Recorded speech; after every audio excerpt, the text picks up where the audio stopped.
Diaries of a Madman. By What Must I Do? Chapter 205. Author's Note. We have a Discord here, the link is in the description of this video. End author's note. When I fell asleep, I entered the world of dreams and started poking around. It was still relatively early, but Fleur was already waiting for me. She was even having a nightmare, so I finally got to do her a solid in one of her dreams. When I peeled back the black smoke surrounding her dream, I witnessed Fleur standing in a ballroom surrounded by fancifully dressed ponies. Nothing out of the ordinary seemed to be happening, so I'm not really sure what made it a nightmare. Standing around and waiting wouldn't help, so I just jumped on in, appearing next to the mare of the hour. "Hello, Fleur," I said, bopping her. She blinked a few times before looking around. "Yep, it's a dream." While I won't call into question the effectiveness of this method of communication, I will say it's jarring. "Welcome to a day in my old life, Nav. It looks like a normal canterlet party," I said. But the color of the dream indicated it was a nightmare. "Oh, of course. As I said, welcome to a day in my old life. Anyway, how can I help you tonight? Does this perhaps pertain to the mysterious visitor you sent me? Who, by the way, was looking for you?" "That's part of it, yes. I wasn't expecting him to show up at my doorstep, so I passed the hot potato off to you. And while I'm dreading the answer, how did you know he was looking for me?" You talked about it in front of me in Rarity's boutique?" It didn't take me long to figure out that the griffin who really likes a pony maid and is also really interested in manga was the same one you were complaining to Rarity about. Maybe I should start being more discreet? "What did you tell him?" I gave him the general runaround, basically saying I would check a few sources and ask some questions but promising nothing concrete. "You and I are going to meet tomorrow to see the deer, so I was just going to ask you for more details then. I'll give you the short version of the story, then." And so I explained how the griffin Dark Plume bought me at an auction because pony maids are his fetish. I also included some details of how I originally parted ways with him. And so, he stalked me all the way back to Canterlot. Obviously, telling the truth isn't an option. I punted him your way to buy time, but we need a plan to deal with him. Why not just turn you back into a pony so you can turn him down properly?" Fleur asked. "Because that sounds super annoying, if I'm being honest." Doppel suggested we just tell him that Rosie was a married noble mare in disguise. "You think lying to him is better than just turning him down? Or are you worried he'll try something drastic?" "I'm worried he'll do something. I want to deal with him as little as possible and have him out of Canterlot as quickly as possible." One of her eyebrows lifted. "That bad? Really?" He looked like a sweetheart, if maybe a bit possessive. "He had wanted posters put up for me in Griffiths," I said. "That's because he saw you full napped by magic before his very eyes. I was actually wondering something, too. How did you teleport away like that? Was Twilight helping you?" "Sorta. She has a spell that lets me register a trigger word that'll teleport me when it's spoken. When he asked me to marry him, I replied with the trigger word and got teleport back to our inn." "Ooh, harsh. But then, so is asking a mare to marry you after sloppily making love to her a single time. Still, though, I really don't want to lie to this griffin, even after that. If you were his Rosie, that would mean Twilight was playing the part of Lady Ivory. Yep. You should get her to lie for you instead. After all, wasn't the whole trip her idea? I'm sure getting sold at an auction was, too. I thought lying was something you did as easily as breathing. Why the hang up when doing so would actually be convenient for me? I can probably get Twilight to do it, but the more people we involve in this, the more off the rails it's going to go. I want that griffin off my tail as quickly as possible.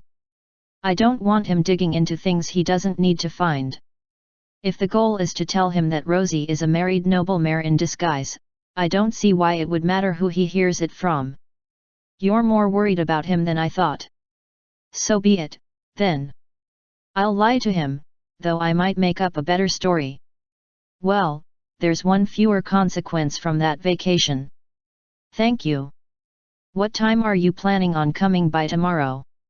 I've arranged for a deer guide to meet us at a nearby animal sanctuary around 10. I plan to arrive at your home by chariot half an hour before then. We'll fly out shortly after I arrive. Cool beans. And just so I'm sure, my job will be to guard you, correct? Not solely, but that will be your primary task. I don't expect anything to happen, but I'm not going to visit an unknown society by myself. I would also like you to help me convince the deer to join us at the competition. I can make no guarantees. I don't know anything about their society, so I don't know what might make them interested in competing. If they're completely isolationist and want nothing to do with other races, I'd probably be inclined to just leave them be. Doesn't that run counter to all your other efforts so far? She asked. You've been opening the world up more and more with all your travels. Not on purpose, though. Celestia's the one who's been following up behind me and taking advantage of the things I discover. She reached out to Atlantis and the monkeys in South America. And the water elementals dragged the kobolds by the ear. So you're saying the treaty between the changelings and ponies that you instigated was an accident? And the treaty between the griffins and the changelings that you instigated was also an accident? And the nearly complete eradication of criminals in Europe at your hands was an accident? Let's see. You also ensured the Crystal Empire could continue to exist as a free nation. You held the first ever open marriage between a changeling and a pony. Fine, I get it. Then I'll tell you the truth. I've heard nothing but bad rumors about the deer. This is from several sources, including Blossom and Celestia. If the deer truly are mostly arrogant assholes, I want nothing to do with them. And if that is the case, I also wouldn't want more of them in Canterlot. I'm willing to give them the benefit of the doubt, because I've never met one. That's why I'm willing to meet them. But I'm going there fully expecting to be disappointed. Even you would so quickly condemn an entire race? She quietly asked. No, of course not. Every terrible race has at least a few exceptions. One of the only dragons who isn't an asshole is Spike, for example. And one of the only spiders who isn't an evil monster is Spider. Even if the race of deer in general is bad, there would probably still be a few that might be worth meeting. That's why I don't intend to actively destroy any non-hostile race, even if they're pricks. So you don't even believe in spreading the message of friendship across the world? Of course I do, I said. I want there to be fewer races of assholes out there, and spreading Celestia's religion of friendship is a good way of doing it. But if a race is going to be racist to the point of complete isolationism, you're not going to change that with a beauty pageant. The idea for that was mainly a stepping stone to help important figures in the major races start coordinating with each other. Any races that are stuck up to the point where they won't participate in something like that will have to be broken with different methods. My main goal while I'm there will be to find out what they produce and what they might buy. You intend to spend this important diplomatic visit shopping instead of convincing them to open their hearts. The strings on their coin purses will probably be looser than the bindings around their hearts. As someone who's planning to build a village near the Everfree very soon, knowing what my neighbors are interested in acquiring is important. The first step in opening up a civilization is trade. All societies have things they need. If we show them that we can provide things they require, that'll be another step in showing them that opening their hearts to us might be beneficial. You're founding a village. It's a mandate from Princess Celestia. It's part of my promotion to Countess. Her eyes widened and the sky outside turned straight to gold. She isn't officially announcing it until the ship arrives, though. That will be after the pageant, because it'll be kinda awkward for me to be there as a symbol of peace between races when everyone knows I'll be leading a war. I would like to visit it when things get going, she said with a nod. I'm sure any village made by you will be well worth seeing. You'll be welcome. Celestia has asked that I focus on the economy. I have several ideas that a village will make possible. All the colonists have been picked, the land is being readied, and Celestia will help with everything I need in terms of construction. Moonbeam will also probably lend a helping hand. Will the university be a part of that? If so, we could announce your village along with the university at the competition. Just knowing that you're founding a village wouldn't be enough to let someone know you're getting a promotion. Yes, the university will be part of the town. I'll ask Celestia if we can announce it. Most of the residents will be non-ponies, for what it's worth. Naga, kobolds, monkeys, changelings, and some mercenaries that are a mix-match. Kobolds, monkeys, and Naga? None of them are competing, Nav. You need to tell me these things. I just found out today. I knew about the other races, but I left the kobolds on bad terms and I fled from the monkeys because of an awkward misunderstanding. More to the point, both are hard to get to. The kobolds hail from an island in the middle of the ocean to the west. The monkeys are surrounded by a super hostile race of spiders and about as far from any friendly port as the kobolds. Asking to meet the sea ponies from Atlantis would be more reasonable. They can't even compete. Which shows you how difficult it is to try and get to the other two.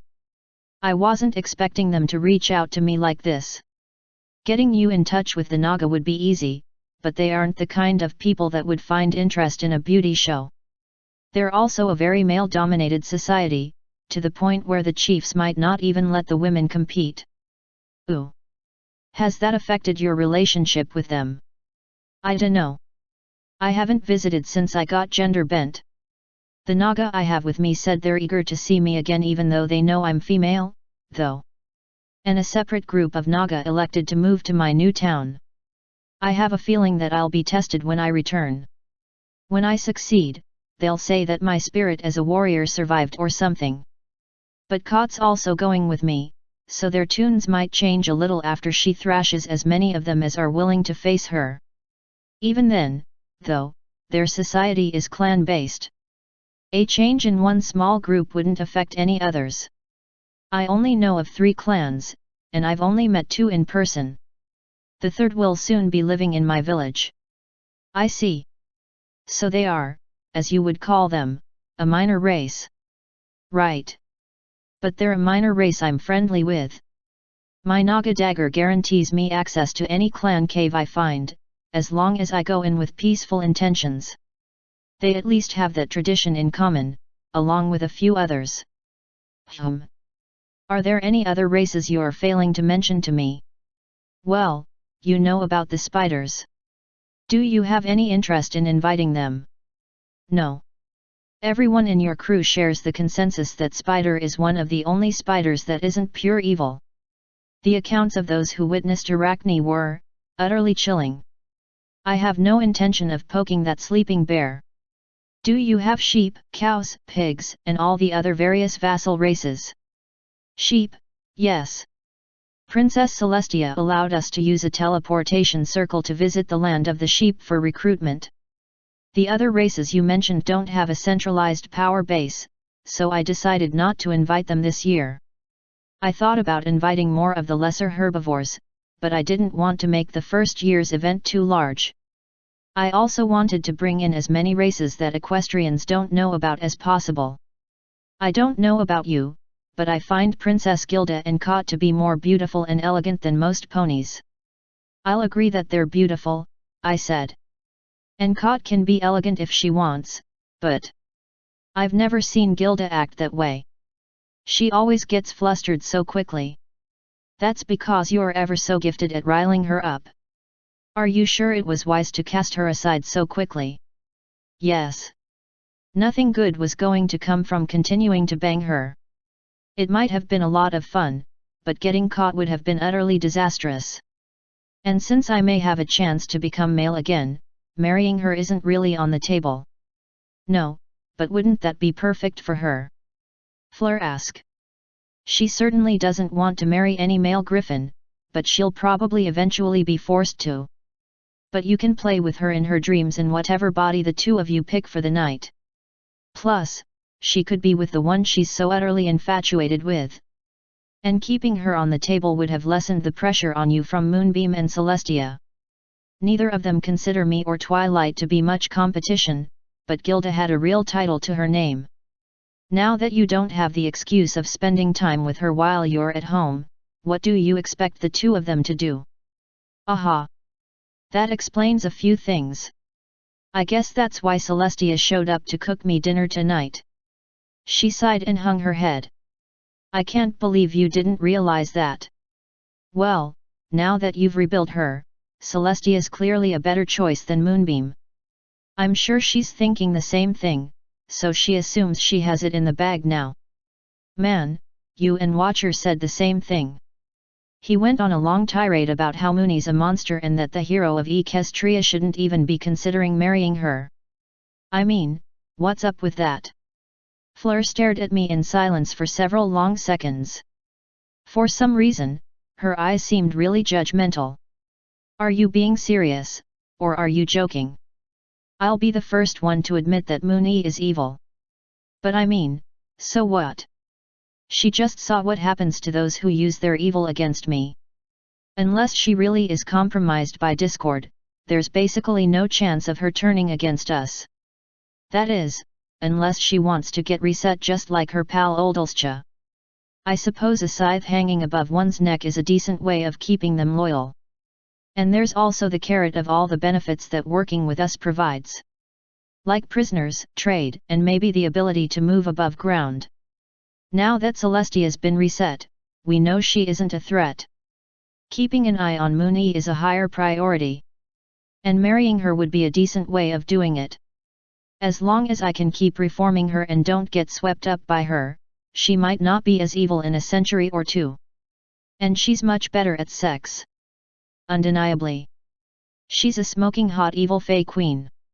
If I'm honest, a part of me has wanted a relationship with her ever since I had the chance to really talk to her a few times. I'm not going to say something dumb like it was love at first sight, but her personality and shape-shifting abilities are things I find attractive. And a part of that probably includes her evilness, unfortunately. I honestly don't know what to say to that. You would really prefer Moonbeam to Celestia? Really? Even when counting her personality?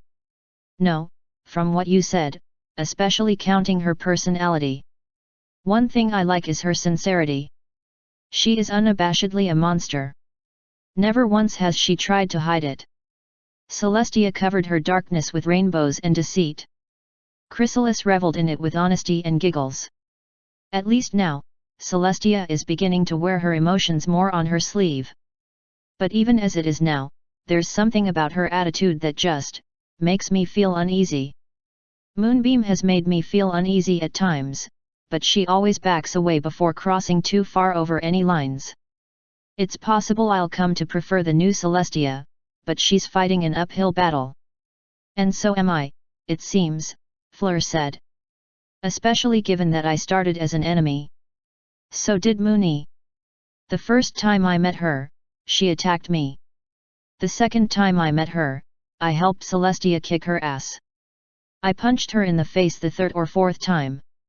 I was definitely wary of her in the beginning, but she's proven herself to be a valuable friend. At least I didn't have to physically attack you. You threatened to slit my throat and leave my body to rot in a ditch. And I didn't do it, did I? Anyway, we shouldn't really spend all night talking. We have a long day tomorrow and I have more people I need to contact. Humph. Will you leave a souvenir behind? I certainly can. What kind of stallion would you like tonight? I would like a copy of you. Preferably the male version, the one with bat wings, fangs, and faintly glowing green eyes. I wasn't aware my eyes glowed. They definitely catch the light. It's just like the eyes of the bat ponies. Ah, that. The me of her dreams appeared in a snap. I also used dream magic to insert a certain toy into a certain place on Fleur. Its remote was firmly in the hands of the other me. I'll be doing one more thing before I leave. I'll make sure you don't realize it's a dream. That way, you'll think you're being mercilessly teased at a super big party. I made this version of me extra fun, so you're in for a wild night. Wait a moment, Fleur said, her eyes going wide. No tears now, only dreams, I replied, bopping her. Her wide eyes hazed over and I stepped out of the dream. When I turned back to look at it, the thing had already turned bright red. What did you do to poor Fleur? Twilight asked from next to me, peeling back the smoke to peer inside.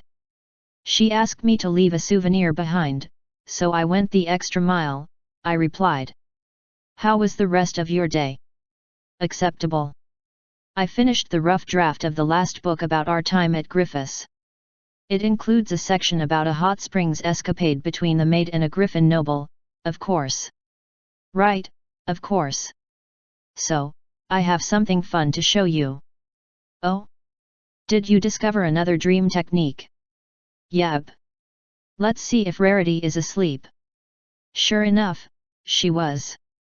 We both zoomed over her way. And is Fluttershy also asleep? I thought about her and found myself looking at another dream close by. Both were golden, so we didn't need to worry about interfering. Alright, watch. With that, I summoned an AI and had it connect the two dreams. Now their dreams are combined for the night. We can also set their dreams to combine every night. That's amazing. Twilight said. It's like the dream world Luna built, isn't it? Sort of, but not quite. Luna built a dream space that was able to maintain itself without any dreamers.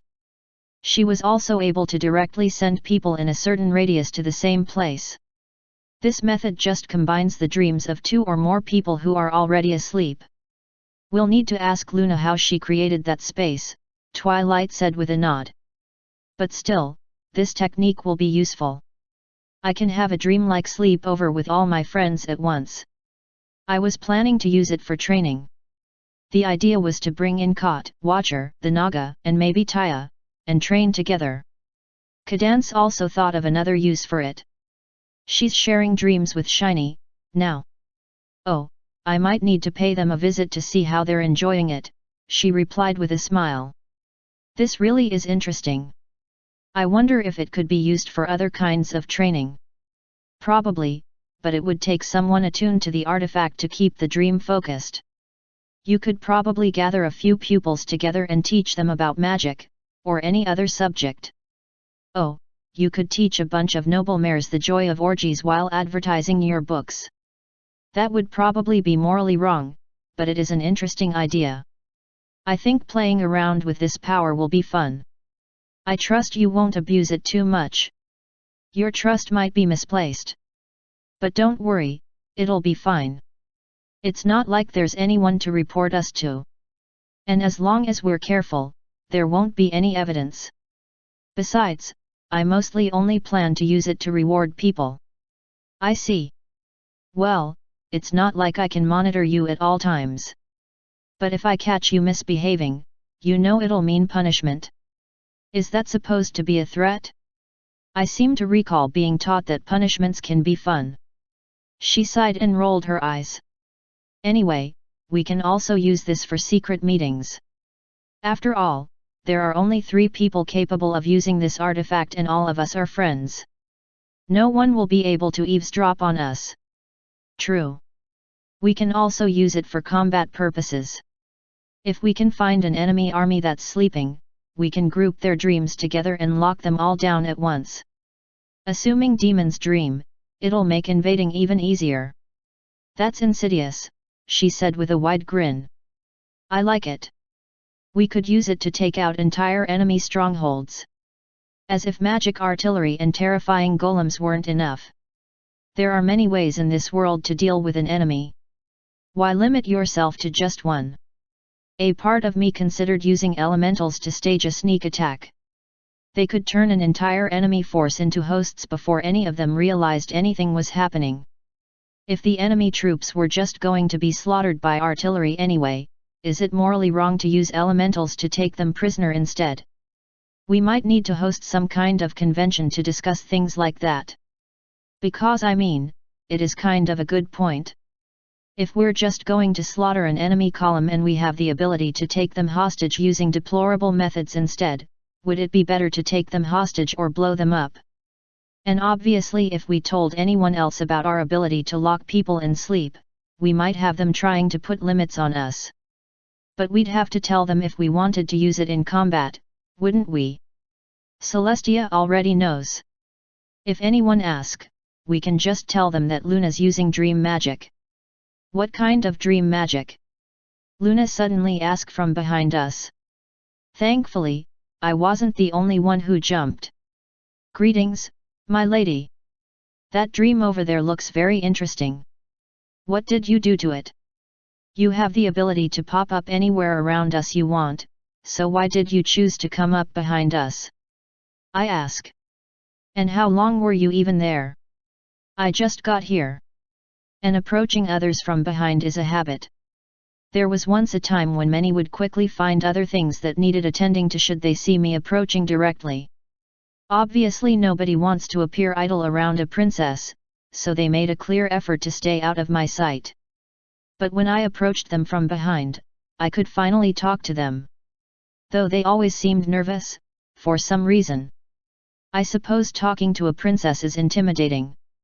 Yeah, I was definitely shocked the first time, I said. Right, that's why I approached you from behind. So what did you do to that dream, my lady? Or should I say, those dreams? I found a new technique to combine dreams. The AI already vanished, so I summoned another one and used it to split the dreams apart. Pretty neat, hey? Indeed. This would make dream interrogation much faster. Dream interrogation? Twilight asked. That sounds intense. It can't be, unfortunately, Luna sighed. Even using magic to put someone to sleep means little in the face of the true nightmares I can bring my victims. Instead, I have to be subtle. Generally, I know what crimes the person was committing. I just build a dream based on that information and let the criminal fill in the details for me. To them, they're just acting out a vision of what happened in their dreams. They'll create companions identical to the ones they had, making it easier to find them. They'll also use real names and sometimes spill other vital information. It's also quite useful for getting blackmail material. If you know someone's having an affair, just give them red dreams for a few nights with a generic avatar and they'll fill in the details of their lover. Once you know both faces, finding proof becomes much easier. All of that is very good information to have, I guess, Twilight said. But now I feel dirty. Would it be easier to get information out of someone if they're completely and totally incapable of waking up? I ask. Obviously, Luna immediately replied. I could make them feel anything I wanted for as long as I wanted. Breaking anyone would be a snap. Luna, go bust nightmares for a few minutes. I'd like to talk to Twilight about something. Yes, my lady. With that, Luna vanished. So, should we tell Luna about the ability to lock dreams down? I ask. If we use it for military purposes, she'll figure it out instantly. She may not understand how we're doing it, but she'll know that it's being done. After all, she was able to instantly tell that something was different with those dreams. That said, I don't like the idea of her using it to torture people. I feel like I could give her an order not to torture people without permission. Blaze would probably make sure she'd obey. Besides, the old method also seemed pretty reliable. Oh, and did I ever tell you the story of Pointy Hat, the pony guard I may or may not have accidentally brainwashed into becoming a butt slut? No, you didn't. I'm not sure I want to hear it, either. One of the day guards was bullying me, so I got revenge in his dreams. Basically, I summoned a few buff diamond dog miners and made the guard enjoy submitting as prey. The next thing I know, he's thanking me, saying I truly opened his eyes. Then he went to the festival at Griffiths. We bumped into him at the race and the auction, but we didn't talk much. The point is, did I really unlock a desire that he had hidden away, or did I accidentally brainwash him by making him enjoy it in his dreams? I don't know how to answer that question, but I will tell you not to do it again. I might have to meet that guard later. Purely for research purposes, of course. Research for your naughty books or for something else? She looked away and muttered, the naughty books. Don't you have enough material around you? I'm prey dominating a predator. So is Smiles.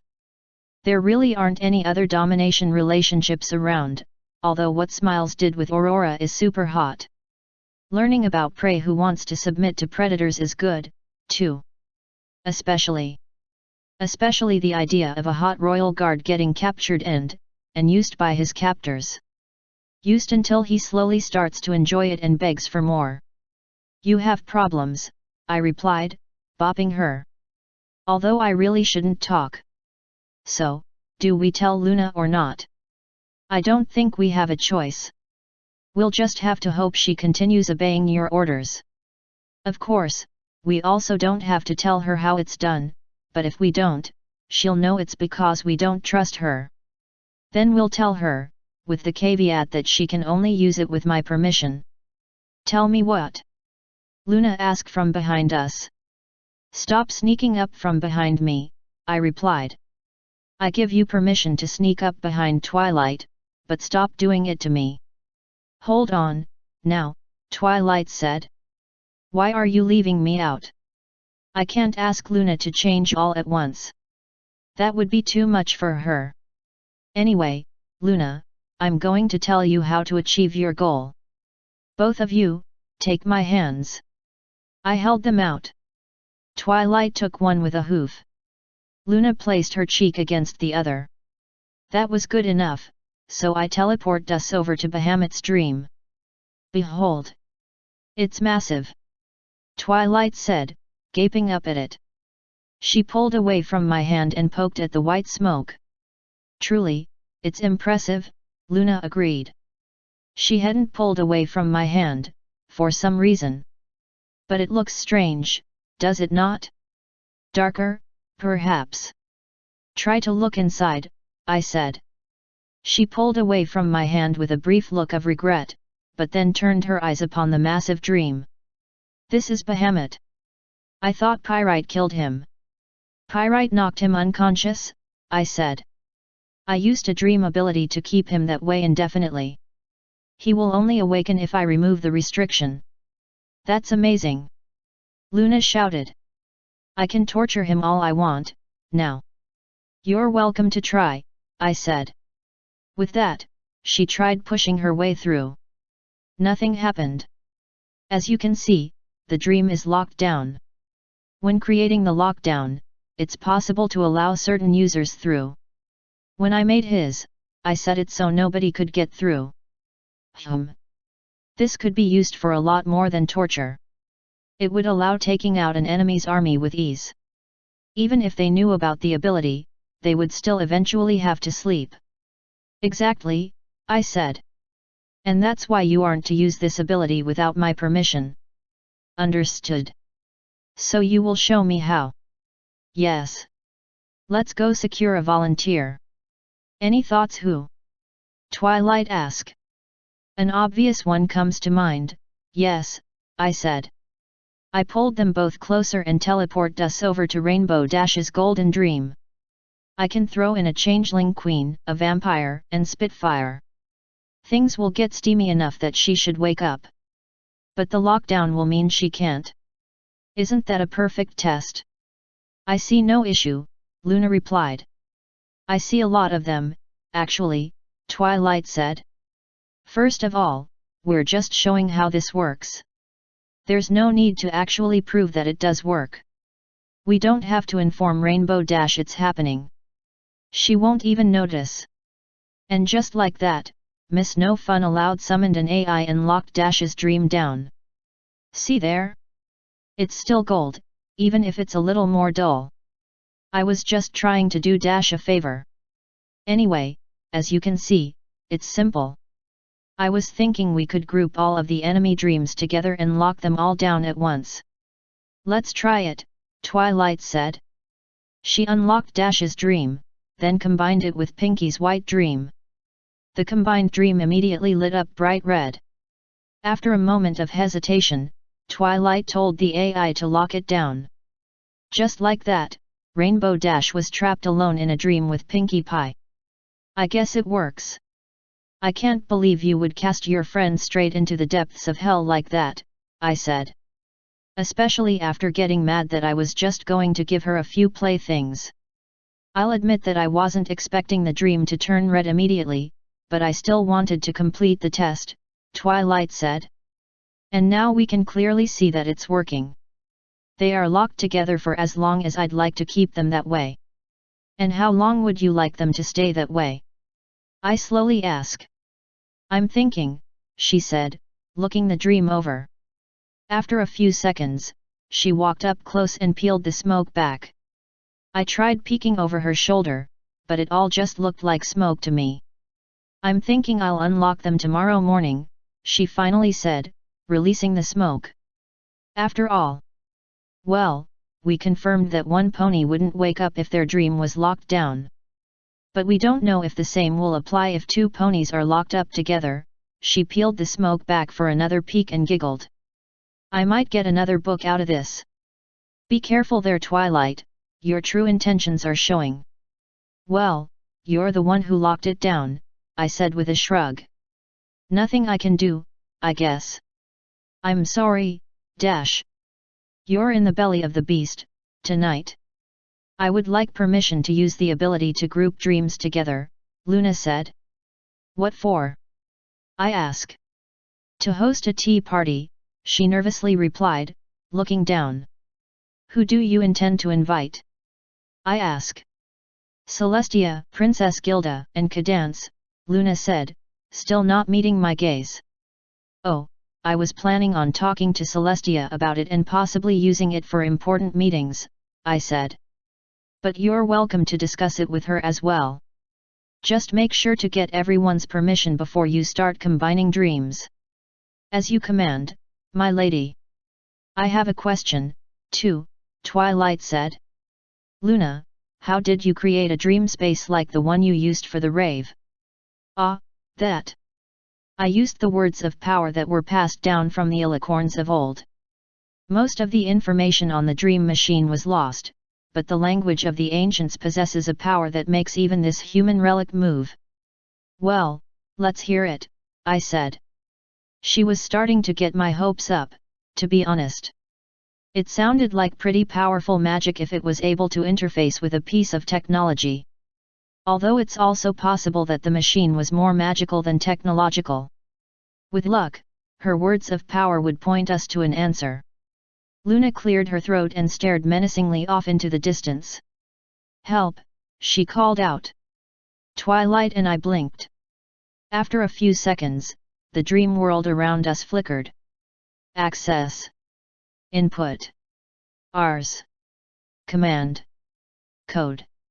There was a clear pause after each word that made it seem like she was saying something mysterious or otherworldly, but I could understand her clear as day. 3141592. 0112358. Everything around us flashed before a small console appeared in front of Luna with rapidly scrolling text. Create. Dreams space. Capacity. 512. Log. Off. Confirmed. The console disappeared and a pale white, partially see-through dream appeared in front of us. Impressive, right? Indeed, Twilight said.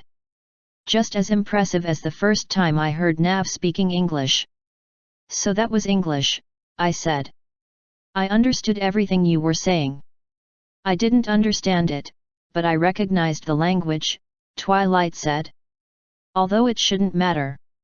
I'm able to talk to the Dream AI without changing my language. Of course it matters, Luna said.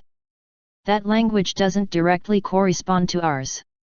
Since it doesn't translate perfectly, the codes don't work when translated. Though it is very interesting to find that the language of the ancients is Navarrone's language. So you truly understood what I was saying? Yeah, it looks like you're accessing a special admin prompt. I bet you can do a whole lot with it aside from just creating a dream space.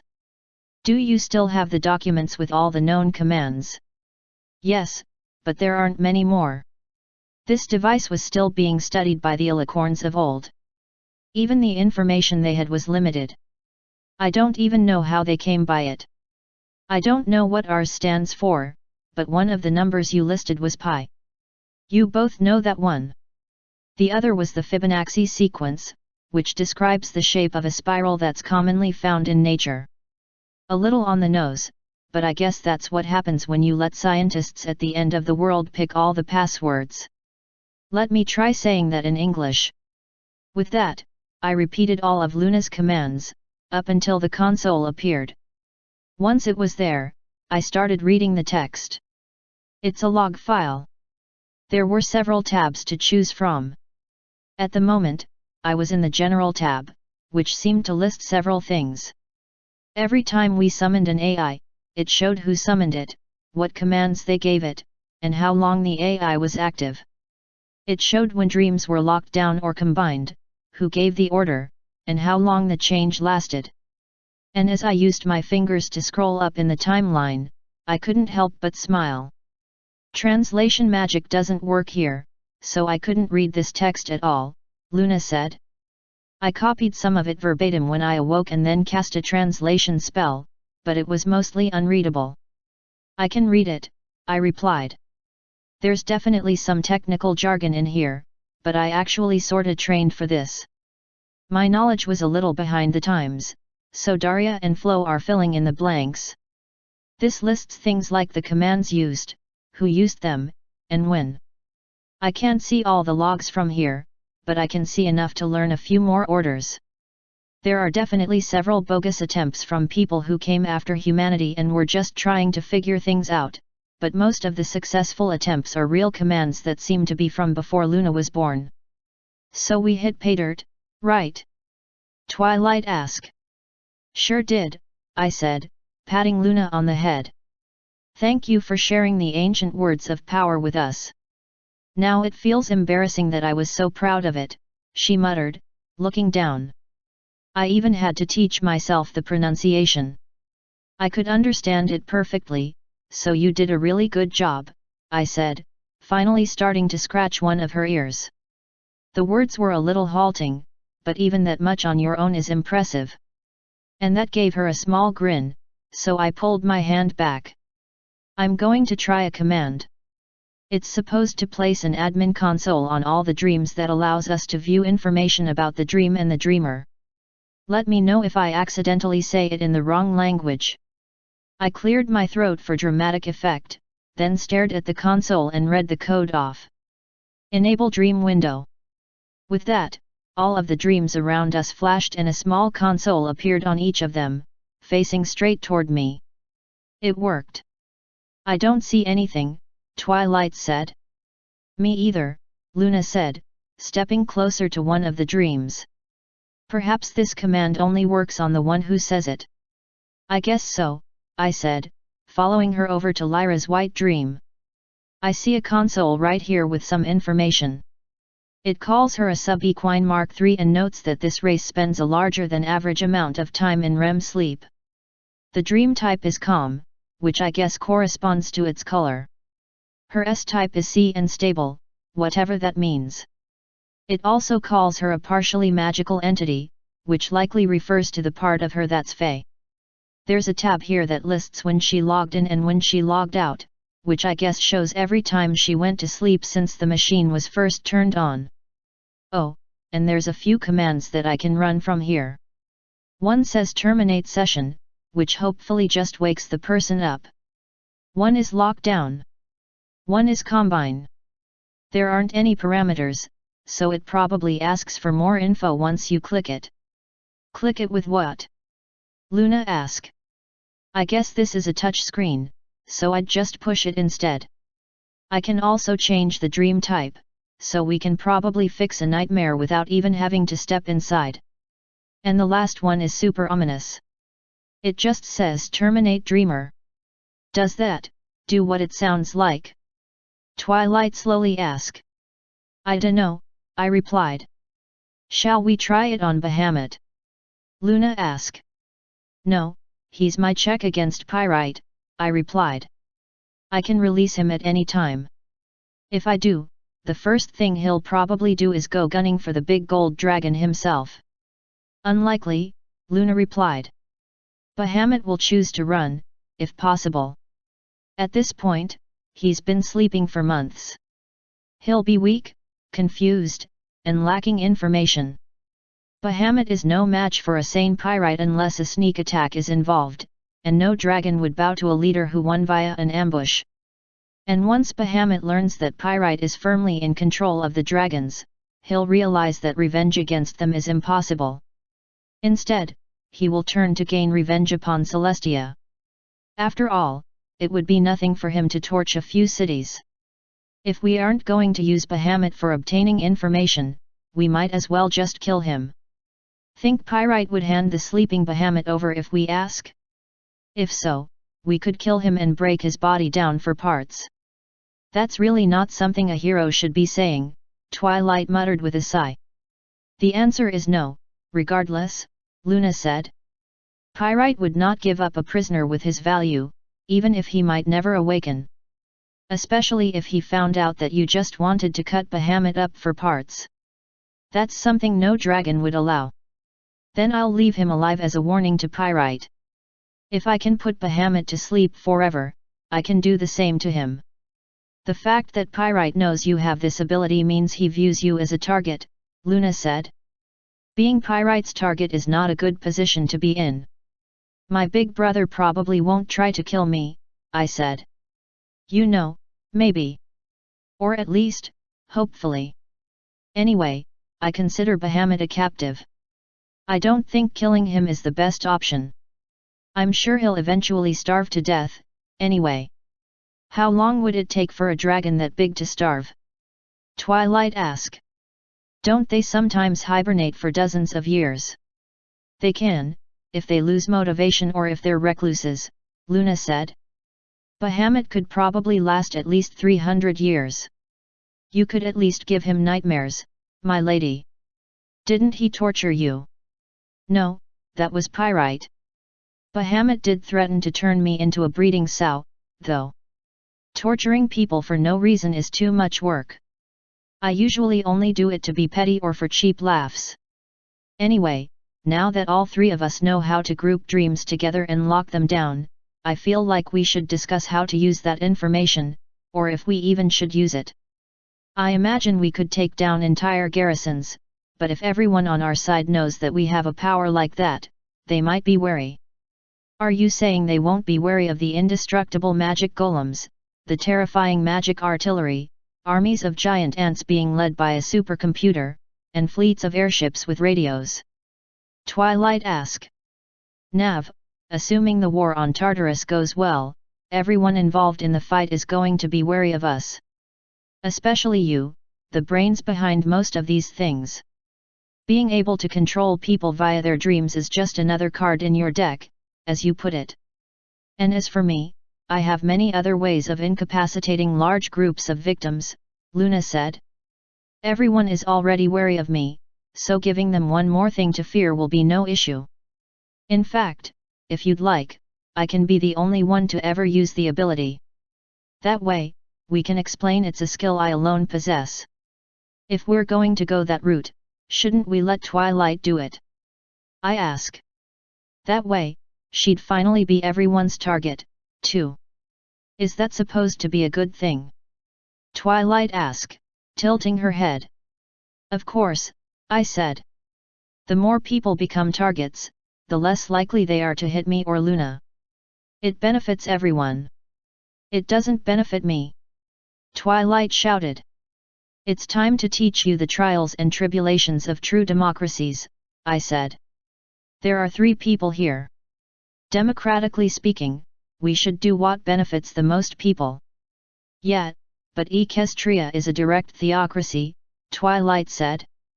Going by conventional logic, we might as well just let their Satan take the fall for this one, too.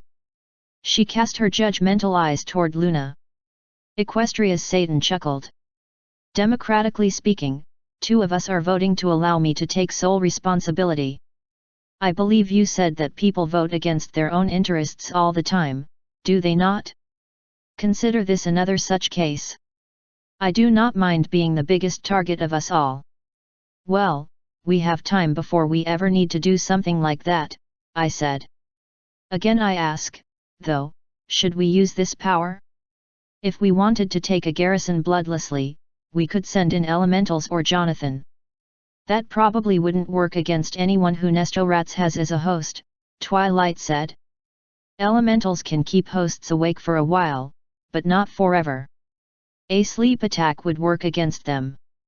In fact, depending on how the map looks, we might be able to rapidly expand and wipe out large groups of enemies who are confused that half their companies are asleep. It's possible to sweep through and do it with a lot less bloodshed that way. Just as much bloodshed, just not on our side, Luna said. There is no point in capturing demons or their subordinates. Well, unless an elemental actually could completely control them. Otherwise, they're uncontrollable. I doubt love poison would do anything. It would be safer to put them down instantly and salvage their parts, take the sleeping ones for use as research subjects or for soul gems, or unleash them on uncooperative nations and charge concessions for cleaning them up. I see no reason not to use this ability in war. It'll make things much easier for us. Showing this card would be better than showing off what our artillery and golems are capable of, too. Then I guess the next step will be to find out if demons can dream. We'll need to move the machine closer to Tartarus, Luna said. Its influence is too small to reach. If you'd like, we could enter Celestia's dream to discuss this with her as well. She knows about this ability, does she not? She does, I said. I used it on Oldalscha. I didn't want to show it off, but I didn't have many options at the time.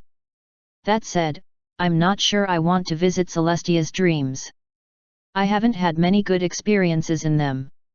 Perhaps Cutelestia will surprise you, Twilight said with a smirk. I'm sure she won't flatten you this time, though she might force you to spar. If she does, I'll sick my pet Satan on her, I said, bopping Luna. Though I still don't want to visit her, regardless. I just know she'll turn it into a thing, and probably ask to be added to the dream relic herself. Then she'll be able to bother me even in my sleep. Are you afraid of her, even now? Luna asked. She's trying to get a ring on my finger and I have a feeling she's pretty serious about it. Then I guess it's time to start working on ways to keep her busy, Twilight said, rubbing her chin with a hoof. Although, you could marry her, then I could become your mistress. After all that whining you did when I was a changeling pretending to be Celestia. I ask. Well. That's when I realized. Dominating my teacher, the Sun Princess herself, was super hot. Getting to play with both of you would be great. You were trying to get me married to Princess Gilda with the offer of being my secret mistress. Why do you want to be a mistress so badly? My position as a minor noble offers nothing for you. Marrying you myself would be nice, but elevating you to royalty would probably be best for the nation. And if I still got to be with you regardless, it wouldn't matter as much. I'm sure we could talk Celestia into it. What are your thoughts on the matter, Luna? I ask. She seemed slightly troubled. I would prefer if you didn't marry Celestia, Luna stiffly replied. For what reasons? I ask. And would you prefer seeing me wed someone else instead? I don't want you to marry her because I know you don't want to marry her. I doubt that's your only reason, I said. There's no reason to be reserved. You can speak your mind. The three of us went silent for a while.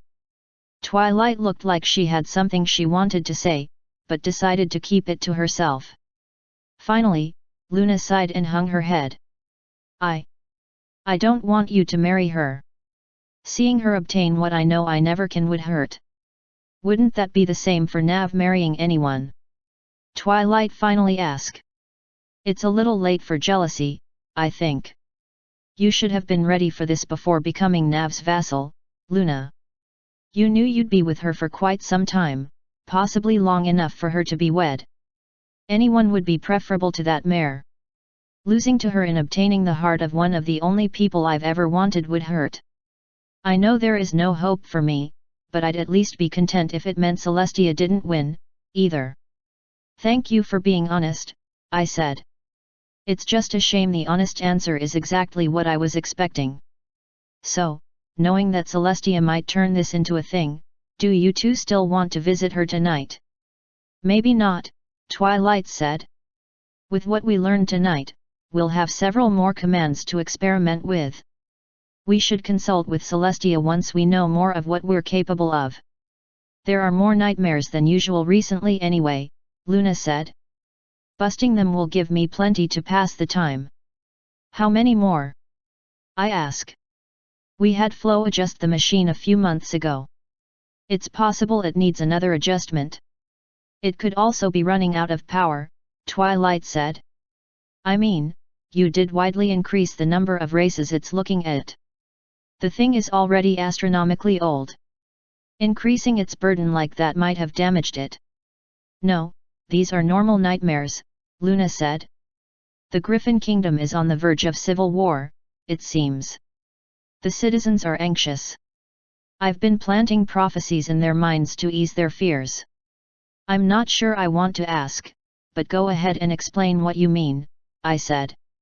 For those who were dreaming that the war had already started, I showed you jumping in to clean the whole thing up. That cured the nightmare. When it actually happens, they'll remember the dreams and feel even more relieved. Ah, of course. I don't have any more messages to deliver, so I plan to combine some dreams and spend part of the night training. Some of those commands I got were interesting, but I think I'll want to slow down with testing them after seeing the Terminate Dreamer option. Can you write them down when you wake up? Twilight asked. We can discuss what they probably do later. Flo has already done so, I replied.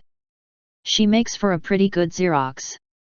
Flo slapped the back of my head, making me visibly flinch. Secretary. She's an excellent secretary. That left me unslapped, thankfully. What are your plans for tomorrow? Twilight asked. I'm visiting the deer with Fleur in the morning, I said. Hopefully it won't take long, but I'm expecting it to turn into an all-day affair. She's trying to get them to the beauty pageant and wants me to go to help convince them. I've heard a lot about the deer, so I'll pass on joining you, Twilight said. Luna just scoffed. Besides, I have a horn to reattach. I wasn't expecting you to just give that mare from the tower a horn. I remembered that we had a few lying around and figured that would be a good use for one. Did she find you and ask already? Yep. We spent the rest of the day drawing up the magic circle necessary. We'll start the ritual tomorrow morning. Cool. Are you heading to get real sleep, going to bust nightmares, or do you want to join me in training? I ask. I am going to experiment with a few of the dream skills we do know about, she said.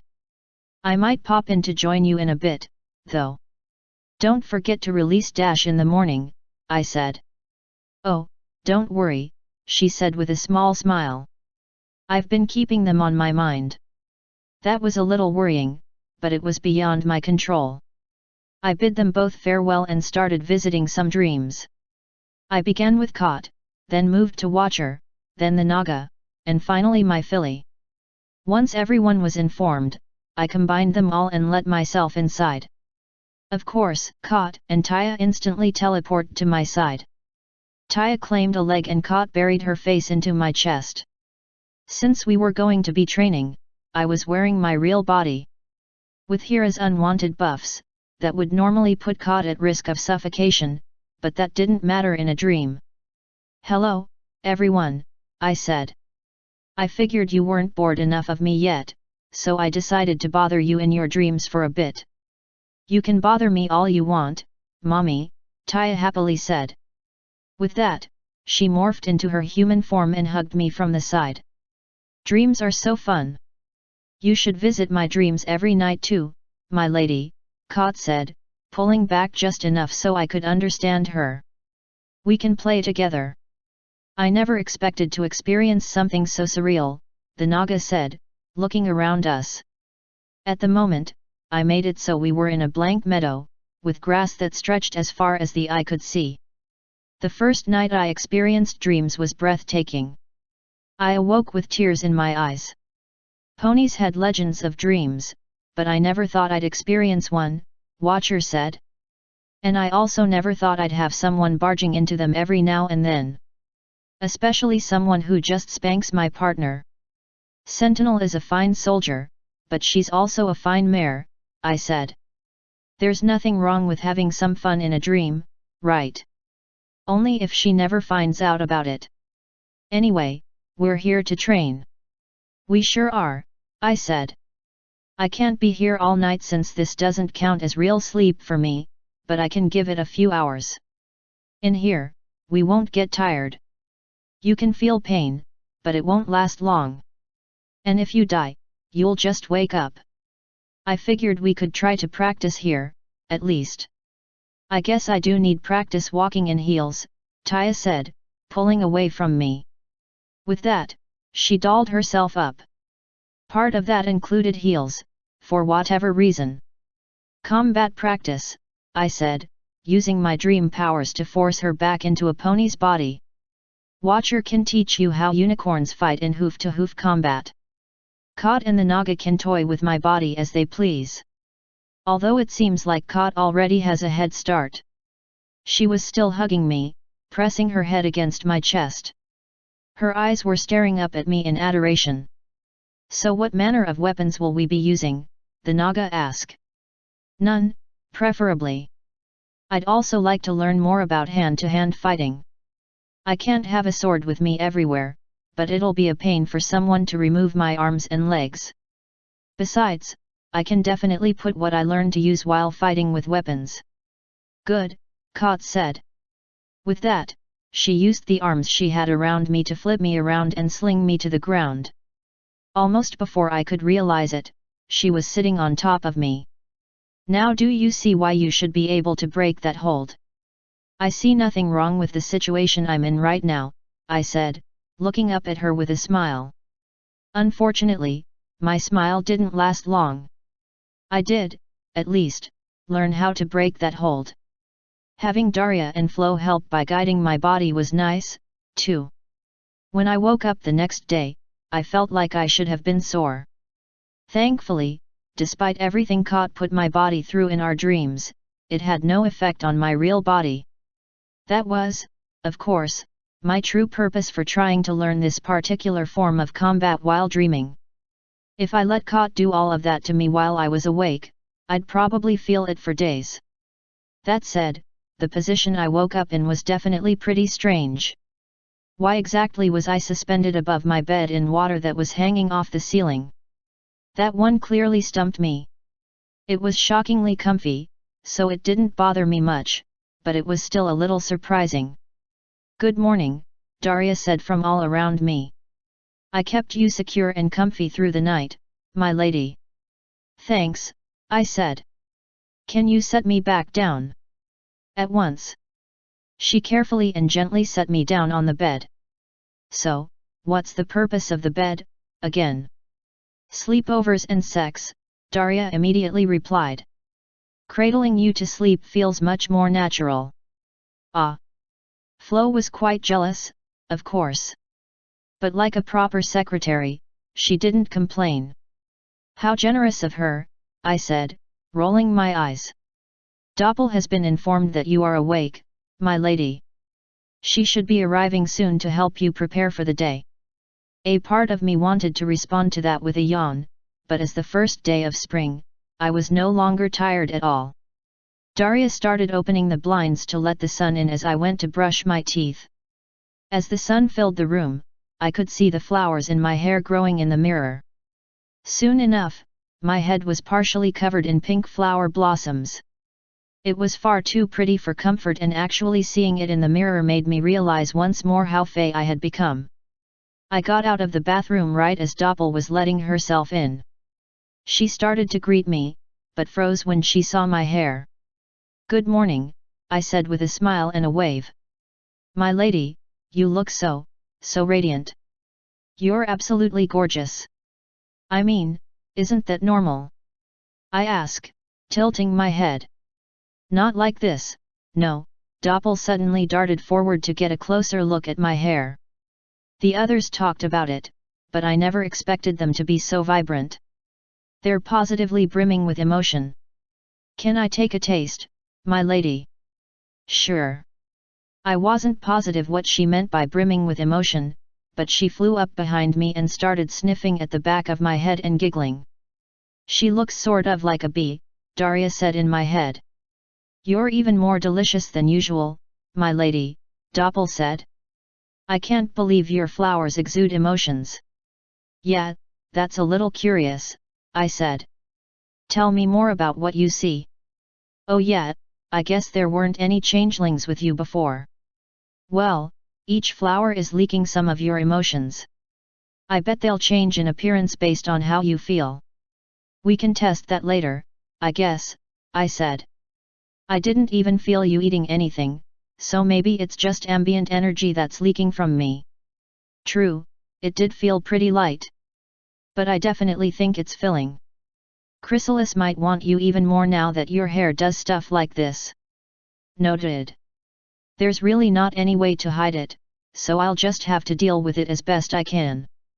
Anyway, today I'll be going with Fleur to visit the deer." "Lady Fleur notified us before Hoof, since she doubted you would," Doppel said. "As much as I want to dress you up like the beautiful flower you are, I'll be preparing you for a day spent traipsing in the wilds instead." "Thank you." And so she did just that. That said, though, is this really the best for hiking? I certainly wasn't expecting it to be a skirt, let alone one that was fairly short. It was very roughly and comfortable, but I don't know if it was the best thing for an expedition. The blouse was acceptable, at least.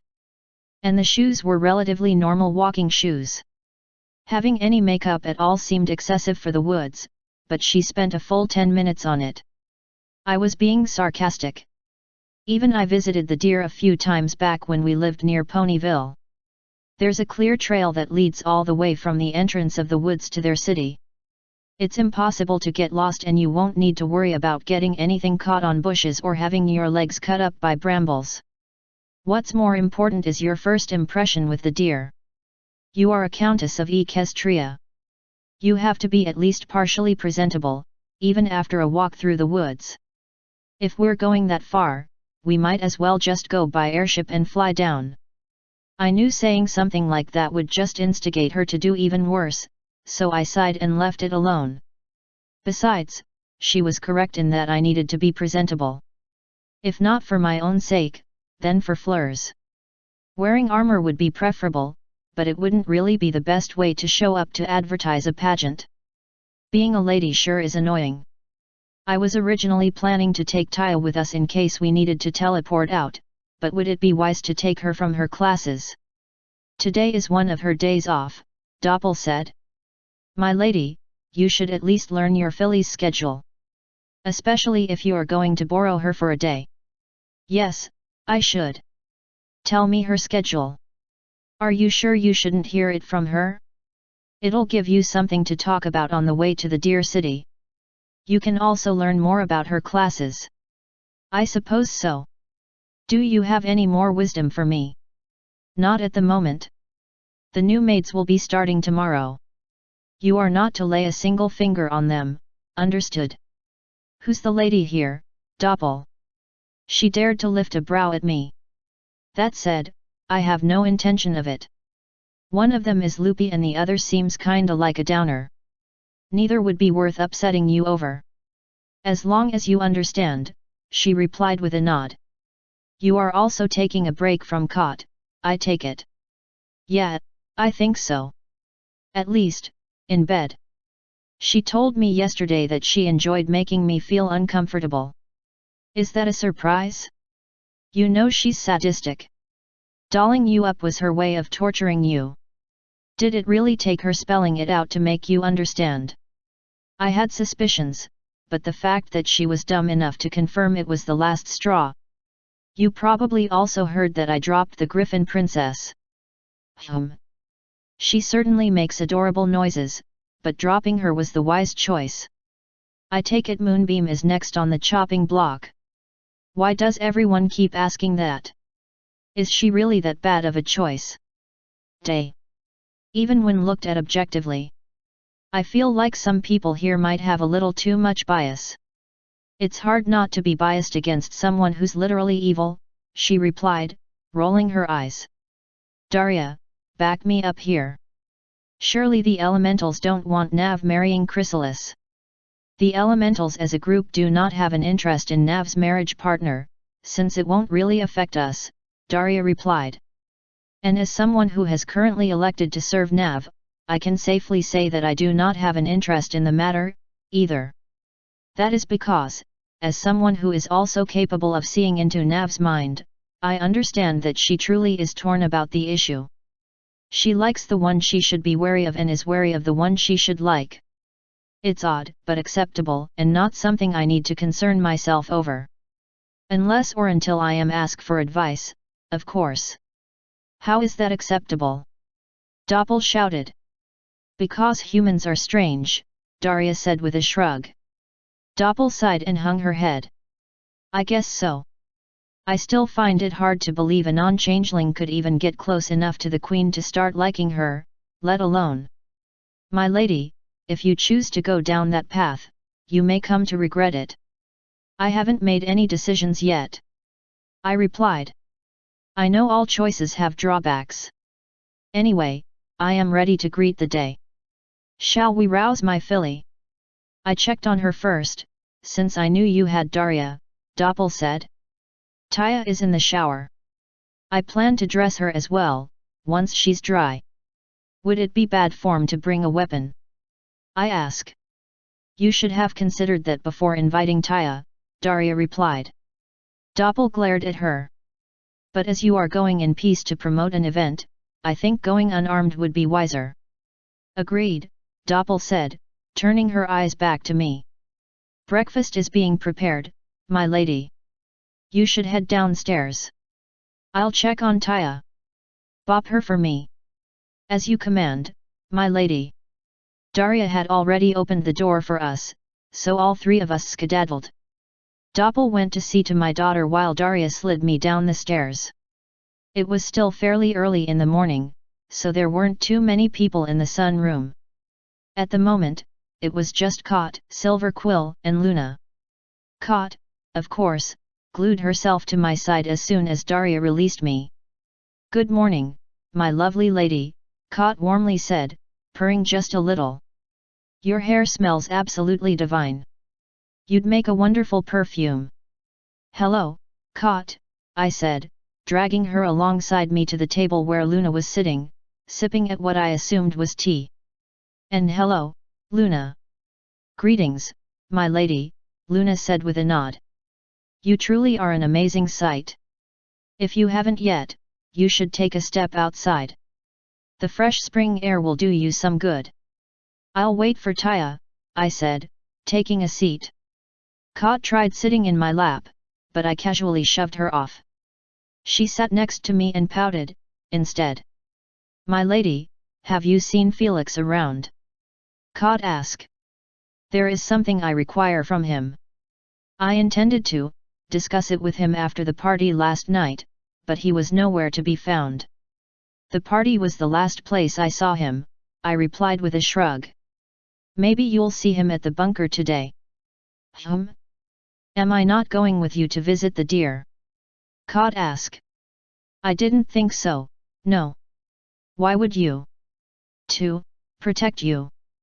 Our lady doesn't need to be coddled, Luna said. Especially not around the deer. If she isn't requiring you to go, count yourself lucky. The reception will not be hostile, but it certainly won't be warm. Bringing too many predators would make them even more wary. It's possible they'll sense the nature magic in Our Lady, but it's unlikely they'd understand what it means. There is nothing to be concerned about. See there, Cot. I said, bopping her. Worry not. I'll be fine. Absolutely nothing will go wrong. Or at least, nothing will go wrong unless we keep jinxing it. And if anything does happen, I can just break one of Fleur's legs to leave her behind as a distraction while Taya and I escape. That means you can look for Felix. Your sacrifice won't be in vain, Felix. Rip, I guess. My lady, are you ashamed to be seen with me? Caught quietly ask. Sometimes. Usually when you get super clingy, creepy, or annoying. It's problematic, since I intended to have you as a hidden guard. And I'm not gonna lie, it's kinda like your body was meant to be lewd and sexy. Standing next to you obviously makes me feel worse in comparison. Oh. I know there's nothing you can do about your unreasonably attractive body, but your behavior is one of the things I'd like to have uncoerced. Maybe then I can take you out in public more often. But my lady, if I don't misbehave, how will I cover for your poor social behaviors? Damn, she's got me there. It's probably possible to have the elementals put me in autopilot. If anyone asks why my eyes are blue, we can come up with a lie. There's no need for you to embarrass yourself or me by acting out. You could hire a trainer, Luna said. There are private tutors that exist to teach adult ponies how to act in noble society. My lady, it might be wise to find one for the household. No matter where you end up when this is all over, it will be in a position of power. I know you can act well when you want to, but even acting won't cut it in some of the super formal events. Knowing behaviors and etiquette might be life-saving. Could one of you download that knowledge from a teacher and upload it to my brain? Having manners sounds useful, but it would take me a lifetime to undo all my terrible habits. Uploads of knowledge from one person to another are possible, but not advisable, Flo replied. You'll also get a huge upload of emotions from the knowledge donor. It would be better if we had some books about manners that we could upload. Then it would only be a matter of practicing with a teacher. Since you'd have all the technical knowledge, you'd just need to learn how to apply it with your mostly human body. That might be doable, I said. But for now, it's a low priority. I don't expect to be involved in many overly formal events. Now that I have the excuse of building up a village, I can get out of basically any event that I want. Celestia's gonna hate that she gave me this task, because I'm damn sure gonna use it to get out of all of her parties. A tea set clattered to our table a lot more loudly than it should have. I looked next to me and beheld Celestia in disguise as a normal pony, wearing one of the house's maid outfits. The look on her face was not one a maid should show off to her lady, that's for sure. It's a good thing the princess is also giving you so much support, my lady, the maid rudely replied. So much support that you should have no issues continuing to stay in Canterlot.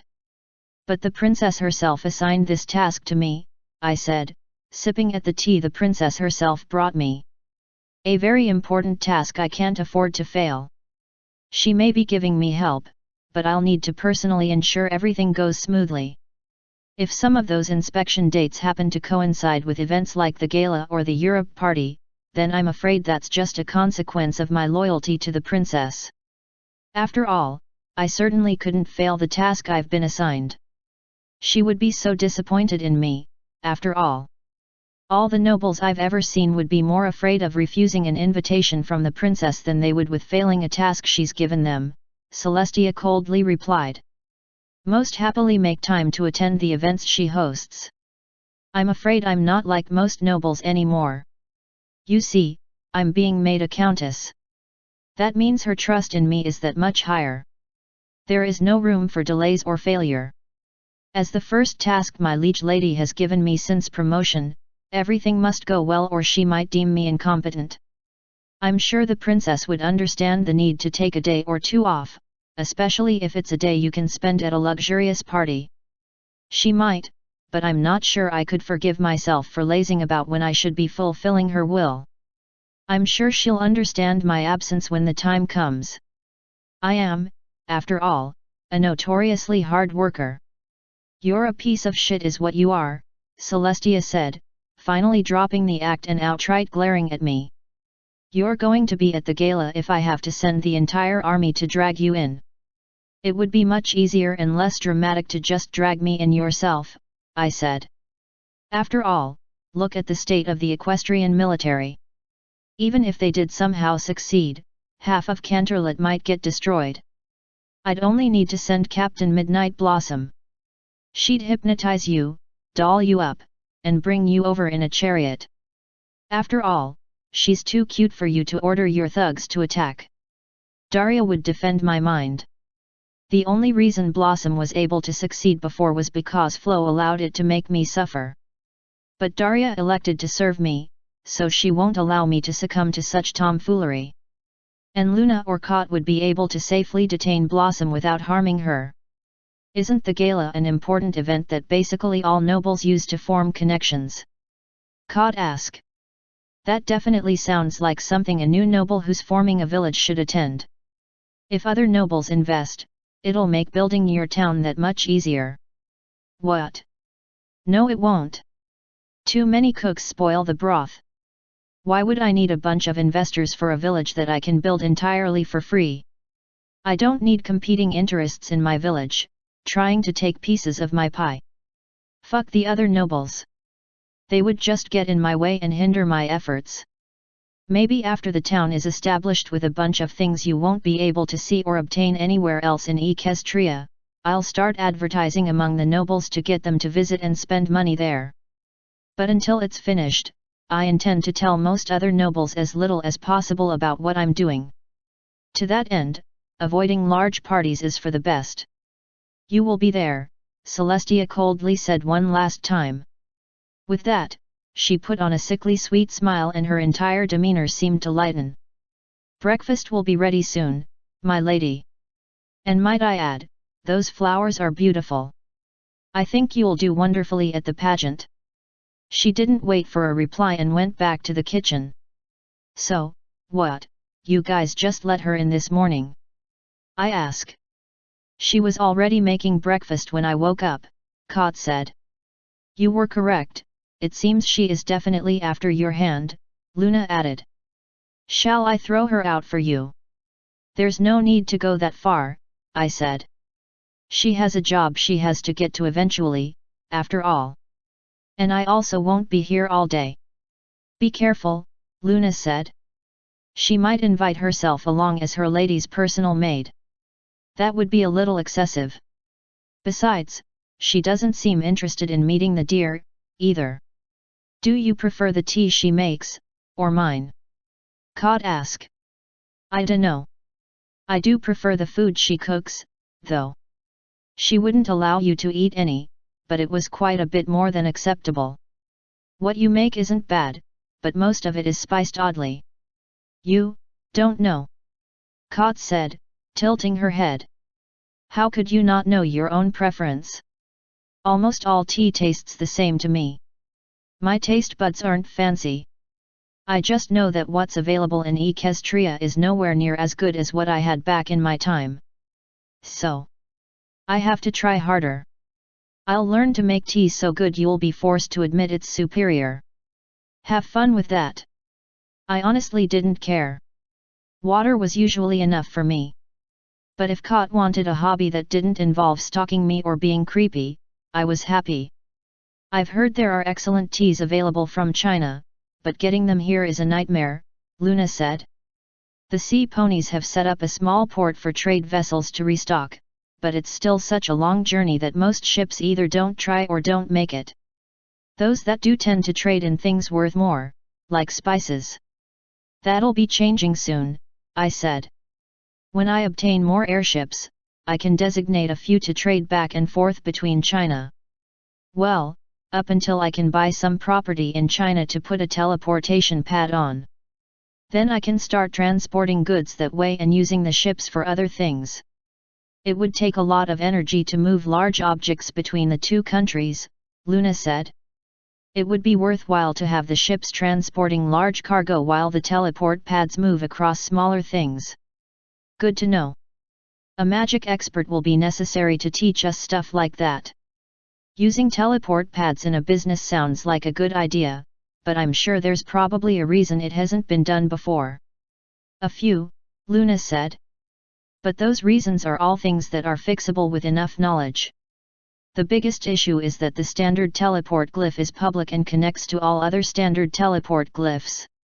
It takes a specialized magic circle to make them private. From there, you can either set it up so that only certain unicorns can use it, so that it only goes to certain places, or a few other things. It wouldn't be too difficult to set up a transportation business. It would also be possible to send passengers. The inhabitants of my village probably won't be used to producing much at first, especially not things that equestrians might be interested in. But anyone with a brain can process boxes. Would it be possible to turn part of our village into a base for handling packages and trade goods brought in via portals and airships? The availability of amenities in Canterlot would basically skyrocket. I think Celestia would approve of such a plan. Yes, Luna said. She quite likes her luxuries. Better brands of tea and cake would delight her. We can build a large warehouse with a few airship docks and radio towers. We can build the airship dry dock somewhere nearby, so any ships that need repairs can easily get them after unloading their cargo. I gotta say, working to finally uncoitus Equestria is going to be nice. I can make this place closer and closer to the home I left behind. And benefit all the ponies at the same time, Luna said with a nod. It's easy to see why Celestia made you a noble. How did she get you to agree to it? By tricking me and using friends against me. Oh, and Flo was there, too. Two wet hands on my shoulders put a very ominous feeling in my chest. Your perfect secretary is here, my lady, Flo warmly said. For some reason, I still felt oddly threatened. You mention me like I'm an afterthought, when I was one of the leading causes of you consenting to becoming a lady. Luna asked how Celestia got me to agree. You weren't part of Celestia's plans, were you? I wasn't, but you only came up with that reason just now. You realize that excuses mean nothing against me, right? Can't you just break my neck already? You shouldn't slander a noble lady, Flo. That's rude. It might also be treason, maybe? I'm not really sure, but it's probably at least frowned upon. I'm pretty sure slander has to be a lie, Flo said, using her grip on my shoulders to begin massaging them. Well, it's still rude. So, do you have an explanation for Celestia showing up this morning? She wanted to make you breakfast, my lady. Is that truly so bad? It's creepy. The princess should have more important things to be doing than masquerading as a maid. It's a way to help calm her mind, Flo said. Doing things like this every now and then will help prevent her from going insane again. It's also a way for her to be close to the sister who has forsaken her. I don't see why you're complaining. Her cooking is excellent, as you said. I know her personality isn't that awful, because I built it myself. So what's the downside here? Being aggressively pursued isn't something I'm used to. I don't want to turn my home into a battlefield for the Waifu Wars. I'd prefer peace and quiet. Having all the members of my pseudo-herd dropping in at random might complicate things. And so the truth finally comes out, Flo said, patting me on the head with a third hand. I'm proud of you, Nav. So as the one holding Celestia's leash, what are you going to do to help me solve this problem? I ask. Absolutely nothing at all, Flo said. Although I might be able to give you advice. The first thing that comes to mind is, if you want her gone, tell her to leave.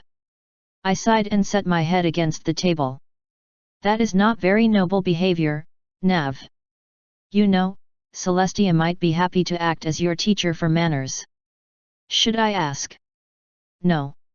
I'm sure she's too busy for something so mundane.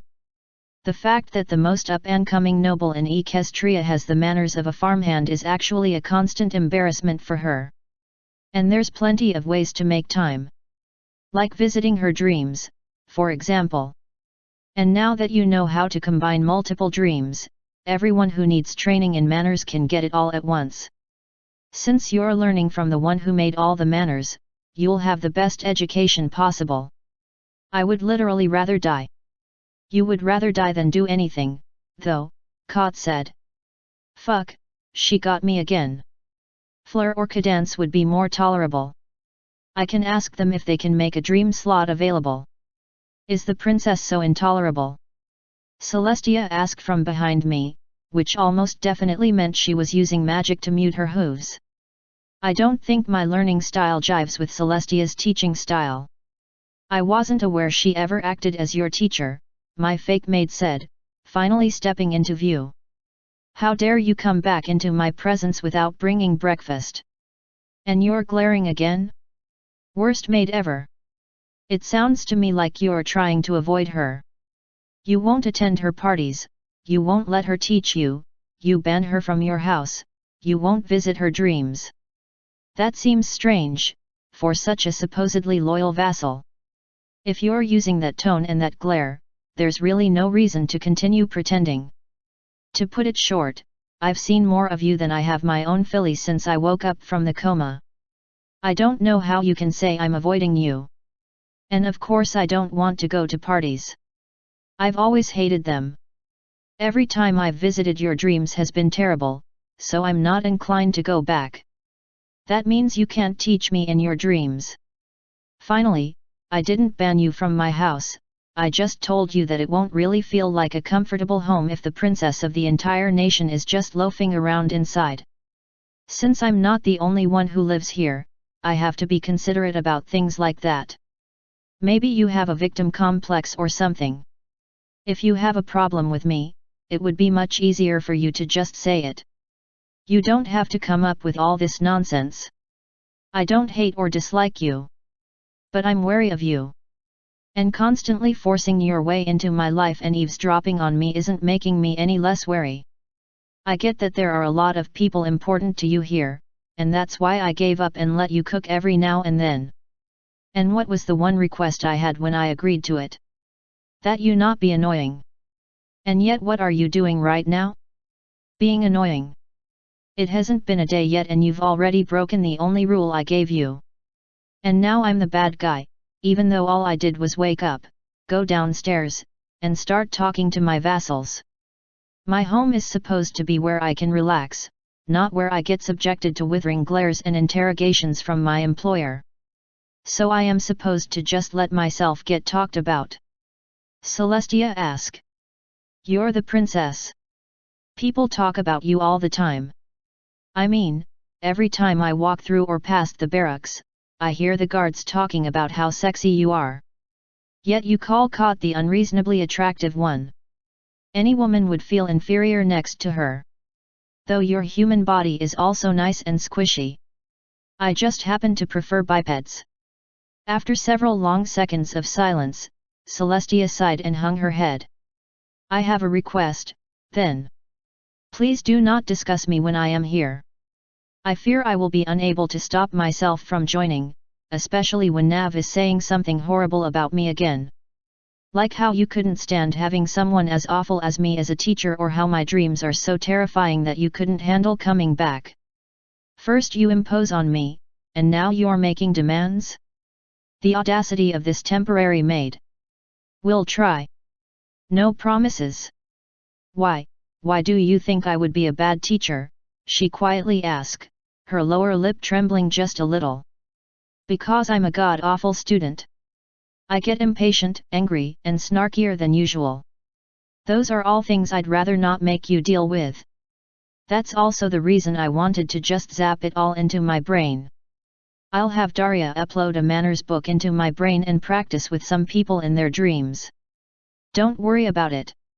I feel like there's something I would be perfect for teaching you, actually.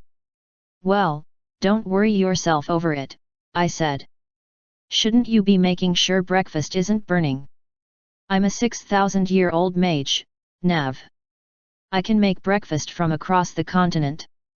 A room away is nothing. I could teach you to be the best student you can be. I already said not to worry yourself over it. I'm not worrying about it at all. After all, it's now a royal decree that I'm sure my loyal vassal would be happy to follow. Your lessons begin tonight. I'll see you in my dreams, Navi. Now, let's go check on things. Apparently all that talk about cooking breakfast a room away was bullshit, because she walked off, giggling to herself. I sighed and looked at Flo, who was now standing across the table and staring at me. Flo, I have a task for you. Redo Celestia's brainwashing. You messed something up the first time. I'm too afraid of following your unilateral order to do such a thing, Flo said, feigning worry. After all, you were something created by Discord. Shouldn't we host a vote before such a tremendous decision? All in favor? I ask, looking around the table. I lifted my hand immediately, of course. Luna shrugged and lifted a hoof as well. Kot, Daria and Flo didn't move. Come on, Kot. Do you really want to deal with this? As one of your teachers, I feel you would benefit from lessons on how to be a student, Kot said. And seeing that someone still has the ability to manipulate you with ease gives me hope. Having her around means I can learn from her, too. Daria, I have a new task for you, I said. Raise your hand for me. No. It seems to be your loss, Flo said. Thus, we will settle for inaction. Ugh, fine. Well, the maid asked us to stop talking about her while she was around, so we'll shelve this for now. Daria, Flo, are you two heading back to the site of the village today? Indeed, Flo replied. Would you like to build into the forest, cutting trees as you go, or would you rather build alongside it? We'll start by building alongside it. I'd rather the village be kept closer to the edge of the Everfree. Once the forest begins getting purified, we'll start cutting down trees and expanding into the forest itself. I don't want this town developing too close to Ponyville, after all. If I'm honest, I'd like to build it inside the forest itself. But it seems like Celestia is in a hurry and all my colonists are picked. There will be time for other villages later, Flo said. The location you have is ideal for a first settlement. The closest town is nearby enough to use it as a base for all the supplies we'll need in the beginning. The field you'll be building on is mostly flat and free of obstructions. There's already an existing fortified location present to count as a marker. With Jonathan and his bugs to act as builders and all the supplies in Skyhold at your service, you should have the entire place constructed in a matter of weeks. It would be much more difficult if it was inside of a huge forest. You'll have to wait until the forest is purified and roads are built through it. And without a town to work from, you won't be able to purify it or build those roads.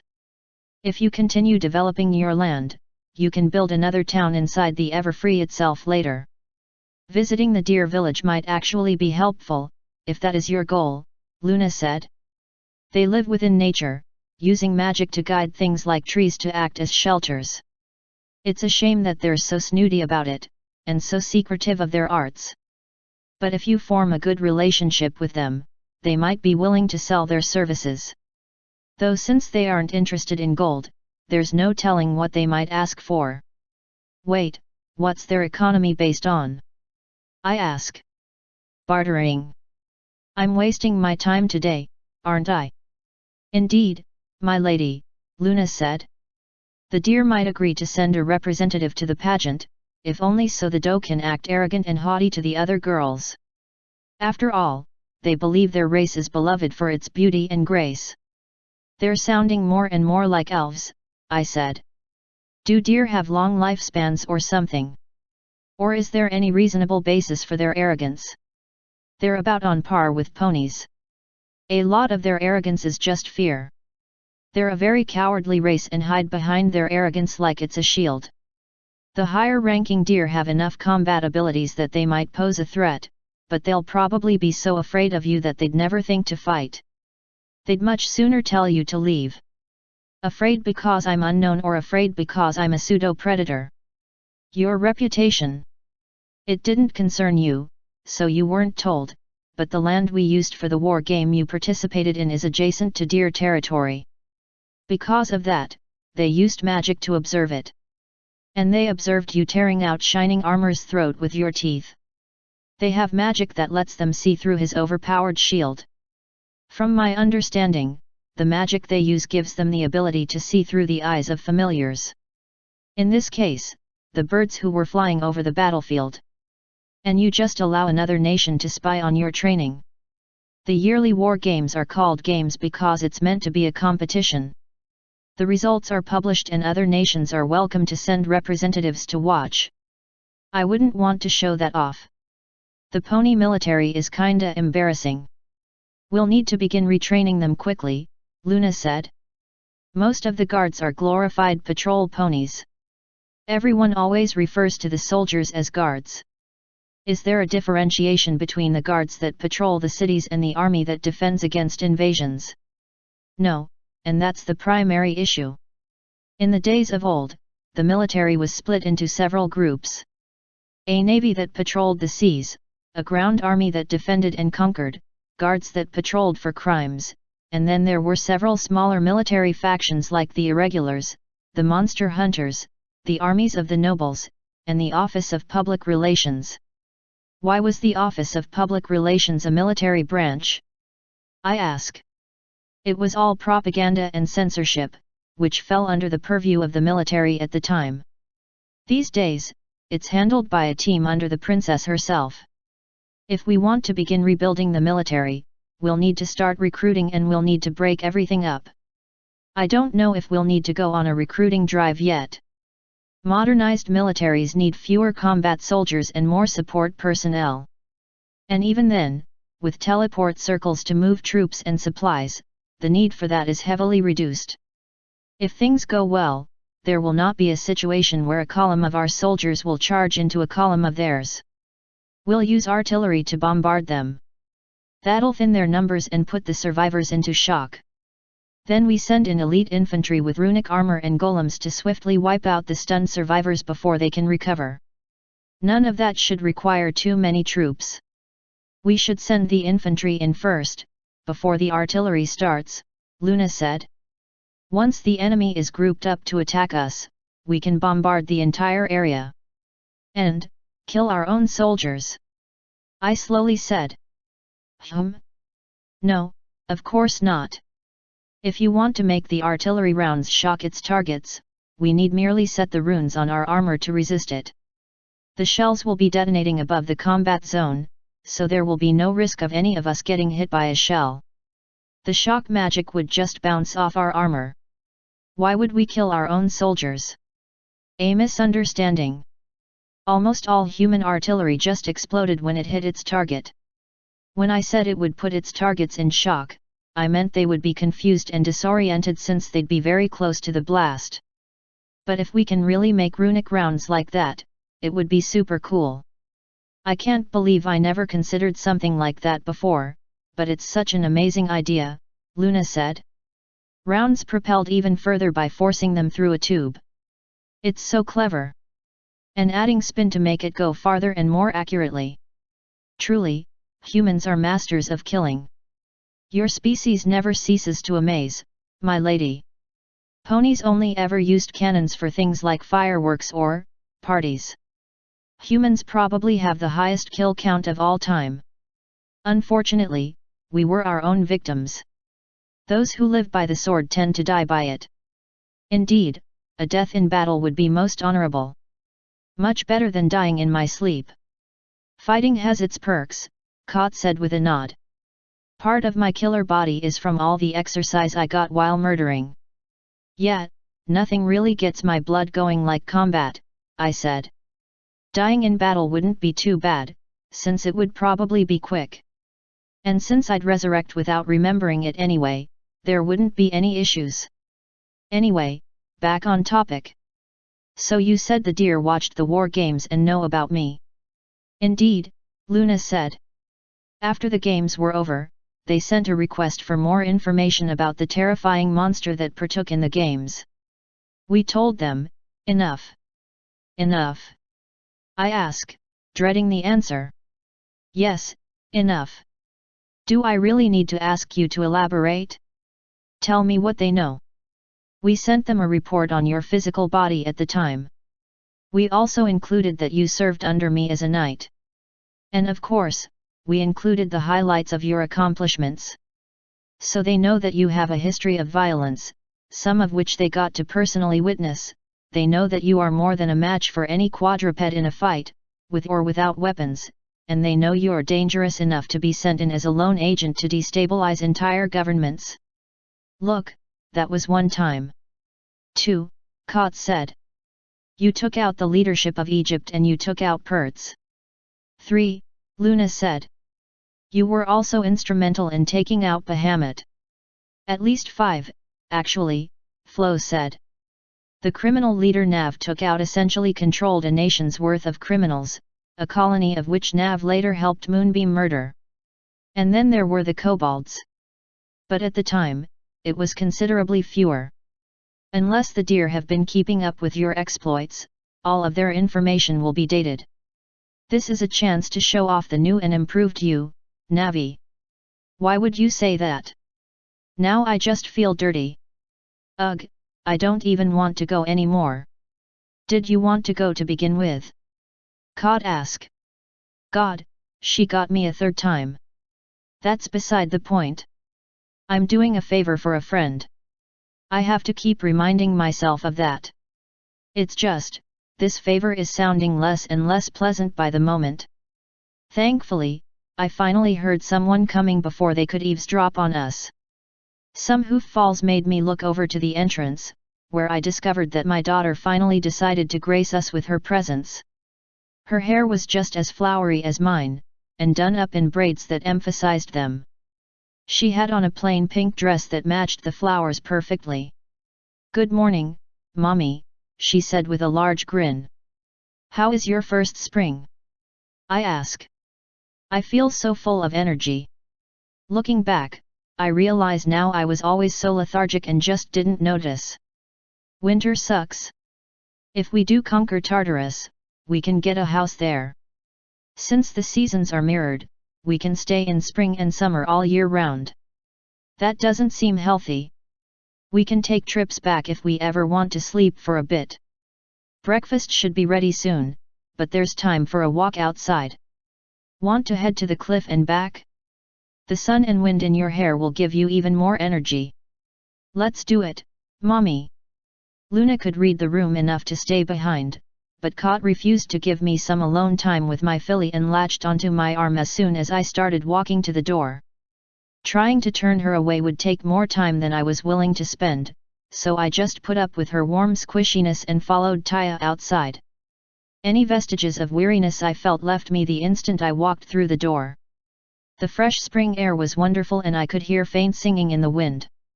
I didn't know if it was pony song magic run amok or if it was trees, but someone was definitely lively. Taya was currently looking around the world in wonder, hopefully taken by the beauty of it all. Spring is pretty great for a flower, I gotta say. What do you think? I ask. I've never felt like this before, she whispered, eyes still wide. Do you hear the singing? And the bells? Yes to the singing, no to the bells. Kot, do you hear singing? No, but I hear the bells. They're from a fire squad, so something is probably burning. Oh, you're right, Taya said. That makes sense, I guess. The singing is really pretty, though. I'm just deaf, then. Man, human senses suck. At least pheromones don't affect us that much. And of course, your hair looks super cute, I said. According to Doppel, it radiates emotions. We finally started walking toward the cliff. That's what Doppel told me when she was braiding it, Taya said. Apparently it tastes pretty good, too. Be wary, my lady, Kot said. This might make the two of you much more valuable to Moonbeam. Noted, I said. Taya, are you ready for our trip today? To see the deer? Yeah. I just gotta blow 'em up if they get uppity, right? No, causing an incident would be unwise. Teleport us out instead. K, even if it's boring. Do you think that'll actually happen? No, because the deer also know that causing an incident would be unwise. They might not know everything about me, but they know I'm powerful in Equestria. Any attack against me might bring retaliation, so they wouldn't dare. I really think I should go with you, Kot said, snuggling closer. I won't need a guard and you have a job that needs doing. You never want to spend time with me anymore. Why would I? Aside from your rockin' body and combat skills, you don't have many redeeming qualities. You're creepy and obsessive, enjoy seeing me suffer, and want to own me. What kind of masochist would actually want you around? Kot's arm around mine got tight, but before she could try to engender sympathy, Taya cut in with, the view from up here is even better in spring. We were now at the edge of the cliff and sure enough, we could see the world coming to life almost all around us. The main exception was Ponyville and the land surrounding it, which was still mostly snowy. It all feels so vibrant now. It actually does feel slightly different, I said. I wonder if this is another evolution on the Tree Sister path. That potion you took skipped a few steps, if you're already caught up to me. According to Athena, temperament is an important part of it, Taya said. If you detest what's happening to your body, the changes will be slower.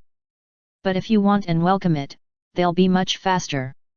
And I wanted to be just like my mommy, so here I am. I really don't deserve this much love. You're my favorite filly daughter, Taya. Of course, she sweetly replied, jumping up to hug me.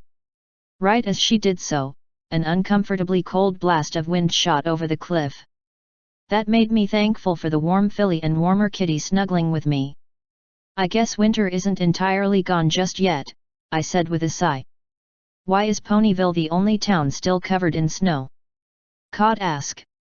Don't the ponies use magic to change the seasons the hard way? The earth ponies are too stubborn for that, I replied.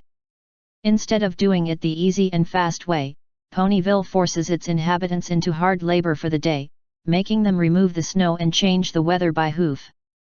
That's a very interesting interpretation, Taya said, letting me go and stepping back. Applejack just told me it was tradition. Traditions are just old aspects of culture that have stubbornly refused to die, I said. So their stubbornness is making them do it the hard way. You have quite a way of looking at things, my lady, Kot said, sniffling a little. I'm looking forward to when the flowers start growing, I said. All the fields between us and Ponyville are usually covered in them. Instead of green, we'll be seeing oceans of gold, pink, and blue.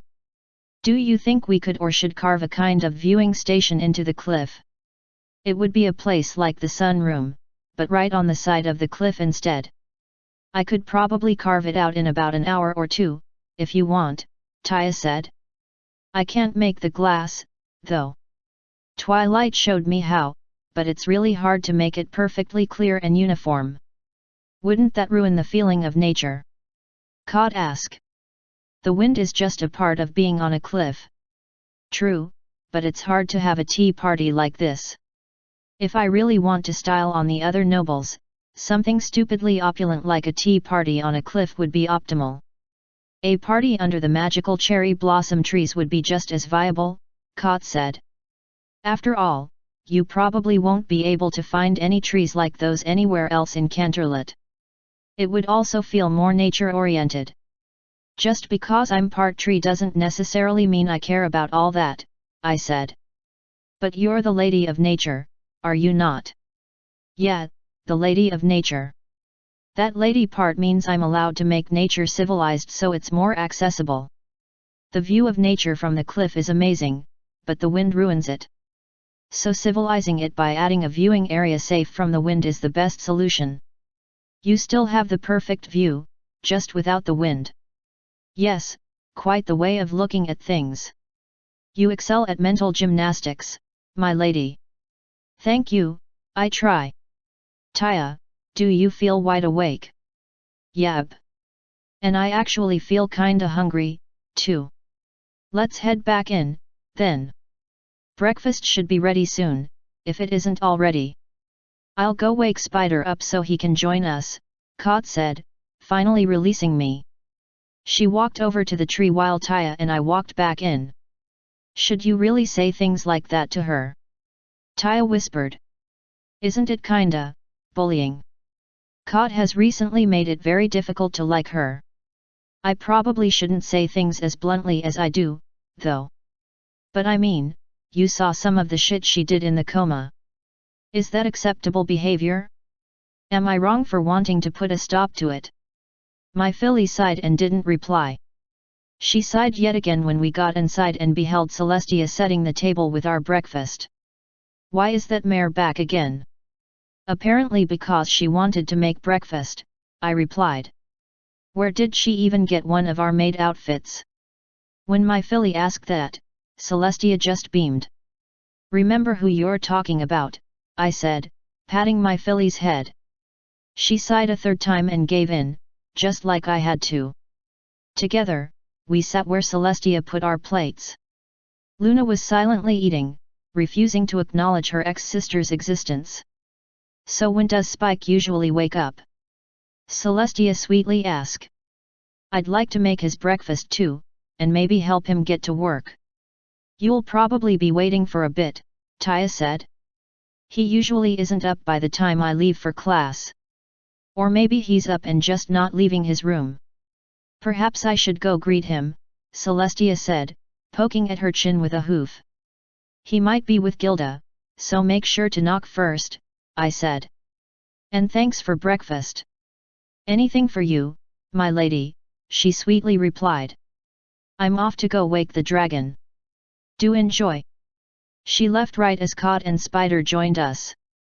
Of course, Celestia only made food for the people she actually cared about, so they had to wait for the real cook to get finished.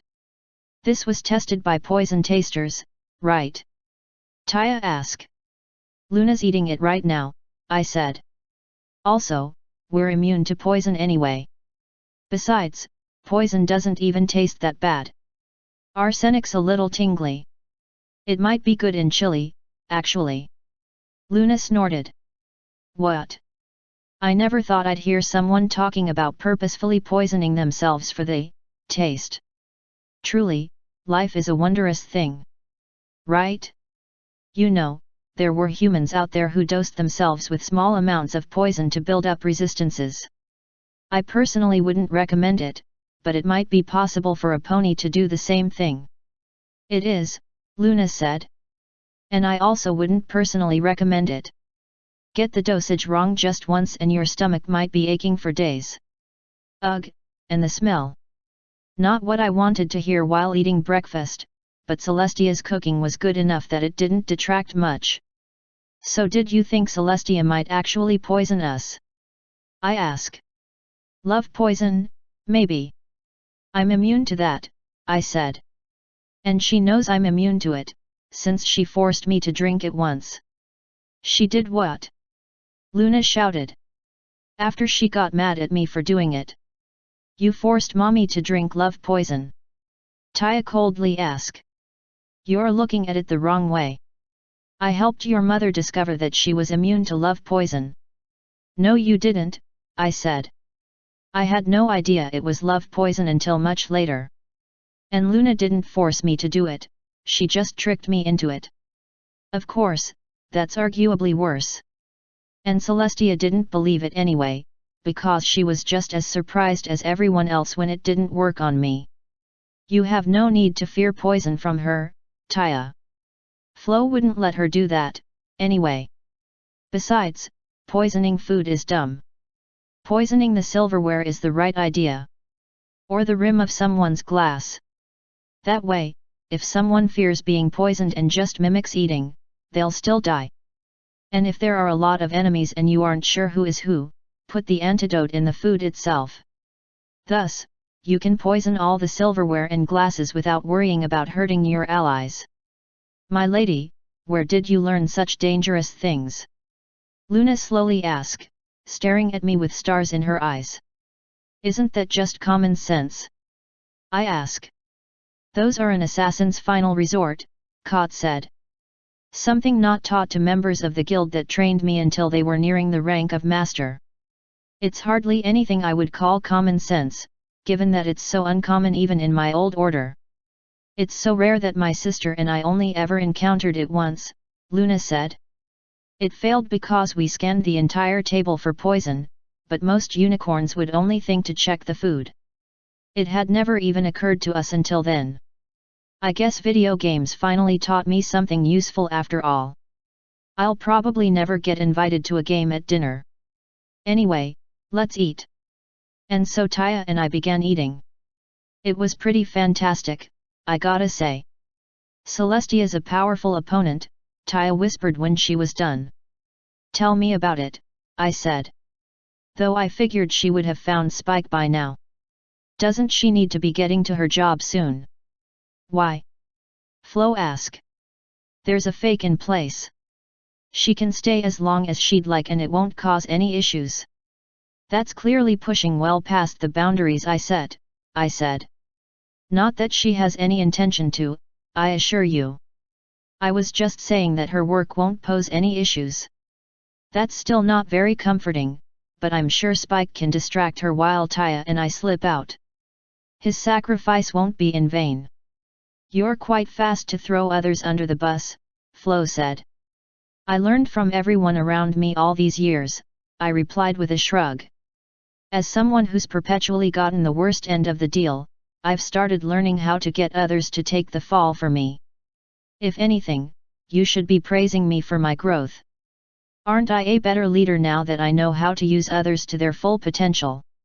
You have been learning the wrongest possible lessons, Flo said, shaking her head in what was probably disappointment. Leaving Spike to his fate is hardly honorable. Since when was I concerned about that? Being honorable can be useful sometimes, but knowing when to cut your losses and escape is a better skill. And Spike is an acceptable loss to escape from the sun goddess herself. Your wisdom is as bountiful as ever, Luna said. Sometimes, the only winning move is retreat. In that case, some things will always be lost. Learning to minimize those losses is what differentiates a good leader from a great one. Isn't this all a little too dramatic? Taya asked. I mean, I know it's Celestia and all, but still. Equestria's super boring. If I don't make my own fun, I'll die of boredom. Why do you think I act the way I do? That explains a lot, Luna said. Is this land truly so devoid of joy? Yet. I read every book in Twilight's library at least twice and that was before a year was out. Unfortunately, most of those books were worthless. Since then, I've probably written about as many books, but those don't do me any good since I'm the one who wrote them. Oh, don't worry about that, Flo said. Your favorite fax machine did her job. I called you a printer, not a fax machine. But what job did you do? I delivered a few thousand books to your editor while you were in the coma. I also sold enough paintings to fill several museums. And finally, I delivered comics to the same people who were developing manga for Rarity. So now there will be even more sources of entertainment, some of which you haven't experienced yet. Oh, and you're richer than ever, though your editor will obviously be paying in installments. Yep, best secretary ever. That made her light up pink. With that, there's finally more fun stuff to do. But there's still a long way to go. Building up a village will allow me to start putting things in place to get the real projects going. With my influence, the equestrians will hopefully become less boring. With some help from your favorite princess, of course, my non-favorite princess replied from her position skulking in the shadows. Apparently Celestia's journey to find Spike was unsuccessful, as he didn't join us. Yet, Cadance will probably help here and there, I said. But most of my royal support will come from you instead. Ugh, Cadance is still your favorite? Celestia asked with a groan. I even got brainwashed for you. No, you got brainwashed because of me. Big difference. I've also done a lot for you. Far more than Cadance ever did.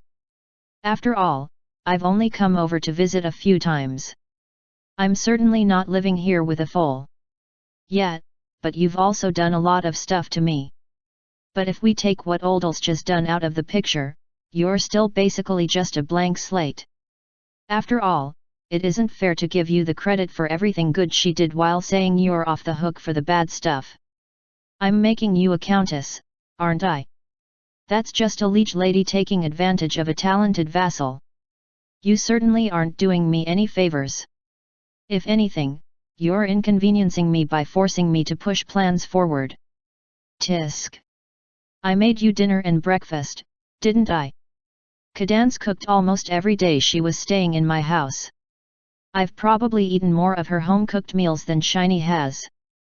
Now that I say it out loud, it sounds kinda bad. Anyway, you may be a slightly better cook, but 2 meals hardly counts against what she's done. I'd rather be a better princess than a better cook. Then why on earth would you pretend to be my maid instead of doing your job as a princess? You're still using that drone as a replacement, aren't you? You told me to learn to delegate. So I'm delegating. Sue me. Luna angrily sniffed.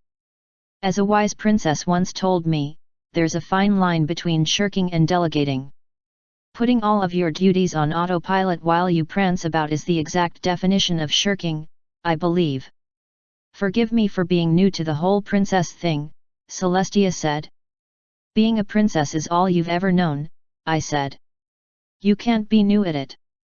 Then what's your recommendation, hey? How should I delegate? There's a bunch of options, depending on how much of your power you want to keep. Most towns have a mayor of some kind and most regions have a lord of some kind, right? That is correct, Celestia replied. Step 1 is phasing out the nobility. You gotta get rid of them pronto. Nothing good comes from consolidating power for too long in the hands of too few, especially with no large, obvious external threats. You get a bunch of arrogant do-nothing busybodies. Corruption runs rampant, regions start getting run down, problems stop getting solved. It's just a big mess, really. Step 2 is replacing the system of aristocracy with some kind of meritocracy. Equestria's actually pretty good in that regard because someone's primary skill is tattooed on their ass. Everyone's basically guaranteed to be good at whatever their cutie mark is, right? Then once you have competent people who are mostly not corrupt in charge, set up various levels of issues, from things that affect a single person to things that affect the nation. All the useful people under you can handle anything less than a nation-breaking problem. Those are the kinds of things a nation's leader should be focusing on. How exactly can I phase out the nobility, again? Celestia asked. You just recently conducted a few pretty hefty purges, cutting out a large chunk of the power of the nobles. I'd say that gives you the right to level a few requirements on keeping your title. If you can't prove that you're competent enough to be a leader or contribute to society in at least some meaningful way, your family will lose any benefits of nobility. Maybe they can still claim the name, but their land can be seized due to incompetence. The only people who are gonna be upset about you getting rid of a few bad nobles are other bad nobles. The citizens will either rejoice or not care. And what are the nobles gonna do? Personally try to lead a coup? Good, that would save us the time of tracking them down. The nobility may have lost some of their political power, but they're still financially powerful. Or would you suggest stripping them of their assets as well? And what of any land they legally bought? I get the feeling you're not really interested in making this happen. I can't just say YOLO while enacting massive, country-changing policies. These things have to be planned to the smallest detail possible. Then you're asking the wrong person. I'm not very detail-oriented. Flo or Daria can give you several history lessons about human nations that went from monarchies to something different. A lot of times, the royals still ended up holding important positions, but it was mostly ceremonial. If you could teach the equestrians how to manage the country with only a small amount of input from you, you could make your son all the meals he could ever want. Oh ho, now I see. You're trying to teach me to delegate so I have more time to spend with you. Now that I understand your motives, I can see why it might be important. Well, guess it's time to execute all the other nobles. We'll send Spike to the palace whenever he's awake, I said. Have a nice day. Shouldn't you be trying to talk me out of it? Celestia asked. I mean, killing them all isn't the method I would pick, but hey, you're the princess here. I'm sure you've put enough thought into it that you're not just YOLOing your way through. I, for one, don't think it's fair, Luna said. I suggested killing them all at least a dozen times, but Nav recommends it once and now you're all for it. That's exactly why I'd rather spend time with my lady. I never Rico. Well, she obviously had better arguments, Celestia said, cutting me off. And half the time, you were just saying it after being mildly inconvenienced. You can't just order heads to roll because you smacked your shin against a table. They snickered at me. You tried ordering 3 generations of their families to the torture chambers. I would have killed them when I finished, so it still counts. It's not supposed to count. Counting is a bad thing in this case. Ugh, won't you come back home to the palace, Luna? You know you'll be more comfortable there. You just hate it when I have fun. Well, guess what? I'm gonna stay with Navi and she'll let me torture and kill all the nobles I want. Wait a moment. That's not fair. Kot shouted. She gets mad every time I recommend it. Why would you get preferential treatment? I was her vassal first. I sighed and patted Taya on the back 3 times. She nodded and we both teleported up to my bed. The first floor of my house was now an uninhabitable quarantine zone. So, what just happened? Taya asked. Man, I don't even know. I'm glad you remembered what that gesture meant. Maybe we should just go to Fleur's house instead. She might already be on the way, so it's probably better to wait. I guess if we're really at a loss for ways to spend time, you could just rub my belly. You're so dolled up, I wouldn't even know where to start. At my belly. Yeah, but how do I get to it? I refuse to reach up my own daughter's dress. Oh. Yeah, it would be awkward if anyone walked in on us, hey? Ugh, I guess being a lady is all about inconveniences. No, that's just what comes from being alive.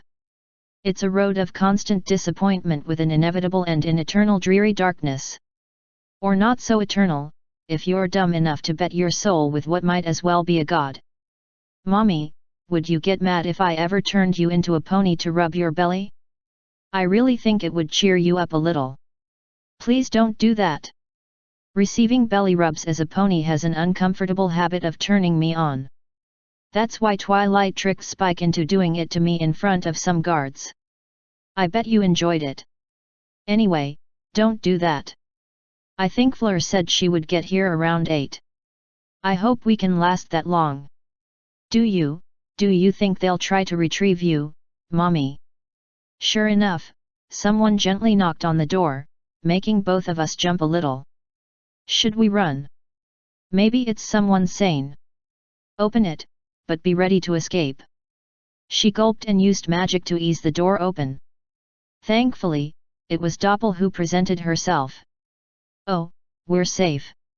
I asked Daria where you were, Doppel said with a smile. Is there any reason in particular you fled, my lady? Everyone was cutting me off and ignoring me, so I deemed my presence unnecessary. And since the conversation was dipping into mass murder and torture, I decided not to subject my filly to it. To that end, I decided it would be best to withdraw. I see. Well, I shall inform you when Fleur arrives. Luna and Kot should leave for the bunker by then. Our temporary maid will be dragging Spike off soon, too. So, what, did you just let her in this morning? Doppel sighed and hung her head. She was already making breakfast when I woke up. I told her it would be fine every now and then and that she had to not be annoying about it. 2 meals in a row is more than every now and then and she's certainly been annoying about it. Does that mean I can safely cut her off completely now? She provided all of her own ingredients, Doppel said. And from your reactions, she's excellent at cooking, as well. I think working on her annoying side would be better than cutting her off completely, personally. After all, it's likely you'll end up marrying her. The more people who say that, the less I want to do it. You're just making me want to pick Mooney even more. Is that really what you want, Doppel? The evil bug who cast me aside and bullies me because I'm loyal to you now? Why would I want that? So I can continue redeeming her? At this point, we've successfully fixed Celestia. Moonbeam's still a work in progress. So you want your wife to be unstable and someone you're intent upon fixing? Doppel asked, tilting her head. That seems unhealthy, my lady. You can make anything sound bad when you spend all day twisting words around, Doppel. It took me 2 sentences to make it sound bad. That's hardly all day. Taya, who would you rather I marry? I ask. If I'm honest, I really don't want to give Celestia the satisfaction. She'd just look so happy and smug that it'd be sickening. I think shocking the world by picking the dark horse option is more fun. Besides, who wants someone mostly perfect like Nulscha? Talk about Snoresville, am I right? Plus, I'd probably get turned into a princess by extension, and then I'd have to be super polite and stuff. Wouldn't that happen with Moonbeam, too? Doppel asked. What, do the changelings care about etiquette? Taya asked. No, actually. I will grant you that. Until recently, we've been more concerned with surviving than we have with manners. You would probably become a princess, though. Technically, it would be one of many, since Moonbeam has several children. All the better, since the limelight wouldn't be on me. But of course, all of this is assuming the only options are Moonbeam and Celestia.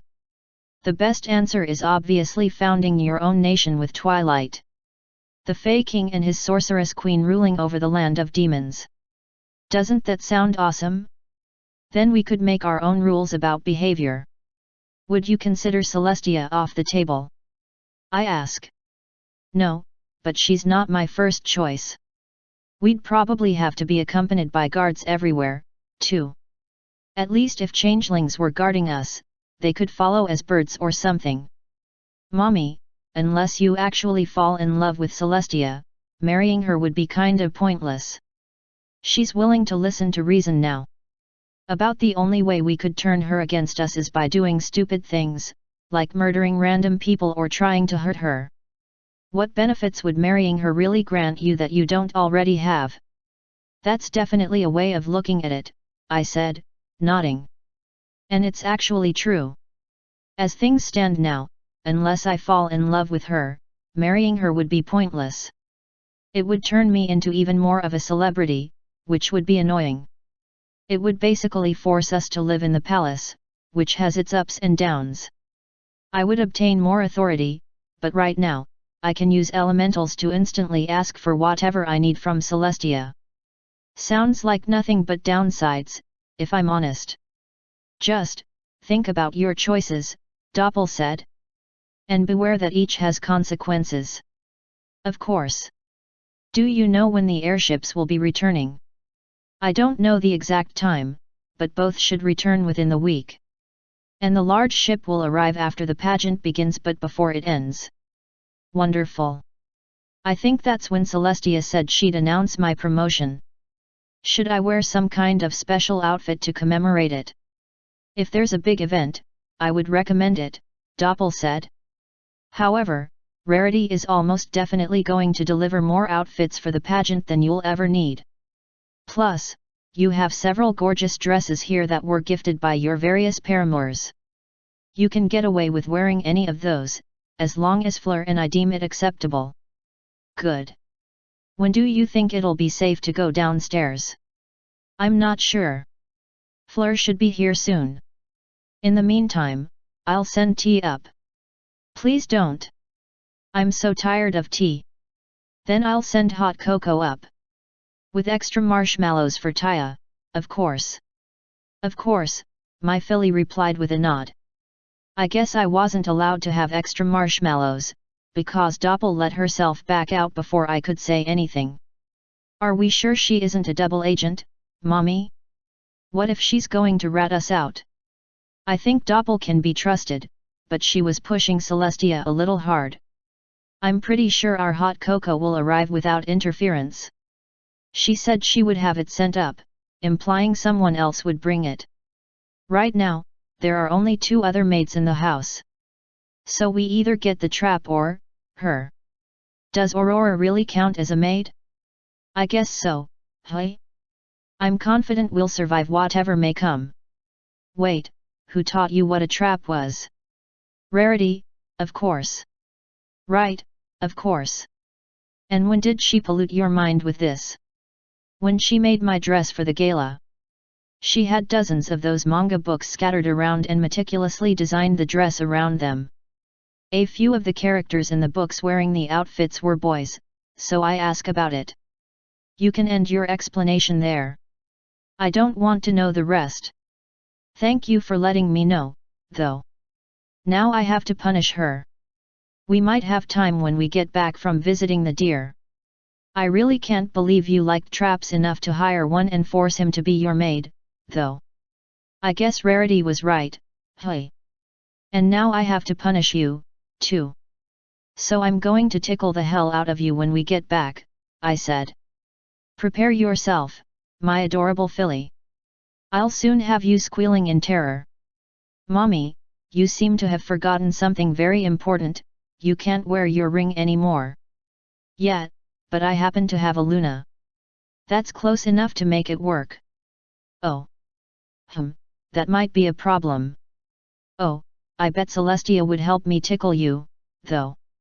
I think the 2 of us could beat the 2 of you. Well, there's another option. Flo enjoys tickling you, too. I can just ask her to turn your laser gun off for a little while.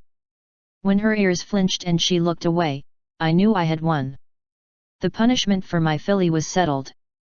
All that was left was to decide just how to deal with Rarity. As Taya began to dread her upcoming fate and I thought up all sorts of fun things to do with my favorite dressmaker, someone timidly knocked. Moments later, it opened and the trap in question let himself in. Good morning to you, my ladies, Aurora warmly said. Sure enough, he had some hot cocoa on a platter. One of the mugs was stuffed full of marshmallows, while the other was disappointingly bereft. I heard you barely escaped a terrifying situation. Are you feeling well? It was less terrifying and more annoying, if I'm honest, I said. The 2 strongest mages in the country were arguing about torturing and murdering people while the insane assassin egged them on, Aurora slowly replied. Is that not terrifying to you, my lady? I guess they can throw a few lights around or whatever, but anyone with a laser pointer can do the same.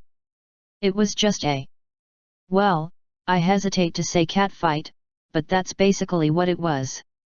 A catfight between mares who can blow up mountains seems like something to be feared, Aurora said, hanging his head. Taya got tired of waiting and used magic to fly our cocoa over. She obviously kept the one with the most marshmallows, because my fate in life is to suffer. Power creep's a thing, man, I said with a shrug. When I finally took a sip of the delicious cocoa before me, all I could feel was disappointment. They didn't even give me whipped cream. It was still good, but it could have been so much more. Sure, they're strong. But I've met people who made Celestia quiver in fear. And after you deal with them as much as I have, you get used to it. Oh yeah, Arachne was a thing, wasn't she? Taya said. Man, she was spooky, hey? Celestia was terrified. We were all terrified. Point is, they're not just going to start using combat magic for nothing. And if they do, being worried about it won't change the outcome. Then, why did you flee? Because they were being annoying and I didn't want to deal with it. Next time, tell Doppel to give me marshmallows and whipped cream. Oh, she said you would be getting your whipping and cream later, my lady. I'll be sure to ask her to bring marshmallows for you, too. Would you like me to bring anything else up? No thank you. He bowed and departed.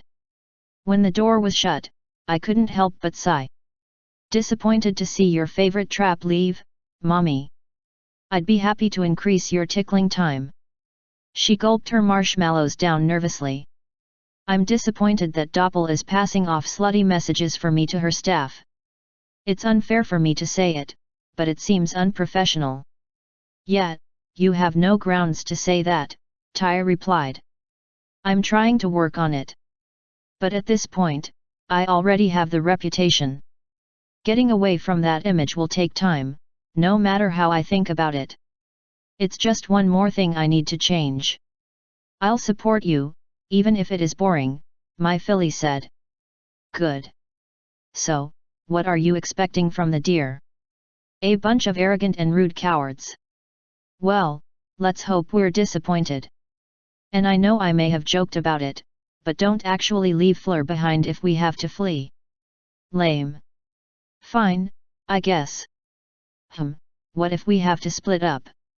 Ideally we won't, but you and I can communicate via Daria. I'm sure Fleur would be interested in joining the network, so we'll probably be able to talk to her as well. If we split up, just be wary of surprise attacks. That's the only thing that could hurt you. Fleur will be on her own. And I'll be fine no matter what happens. Although I do want to stress, I highly doubt anything bad will happen. I've heard the deer are assholes, but not generally violent. As long as we don't provoke them too hard, it shouldn't be an issue. Well, good thing you're working on that. Do your best, mommy. I'll be there to pick up the pieces when you buck it all up. Although, if I abandon you, I won't get tickled. If you rescue me, I'll reward you by not tickling you. Is withholding a punishment really a reward? Would you rather I tickle you and then rub your belly? Ooh, tough one. And so time passed until Fleur finally rescued us from our vassals.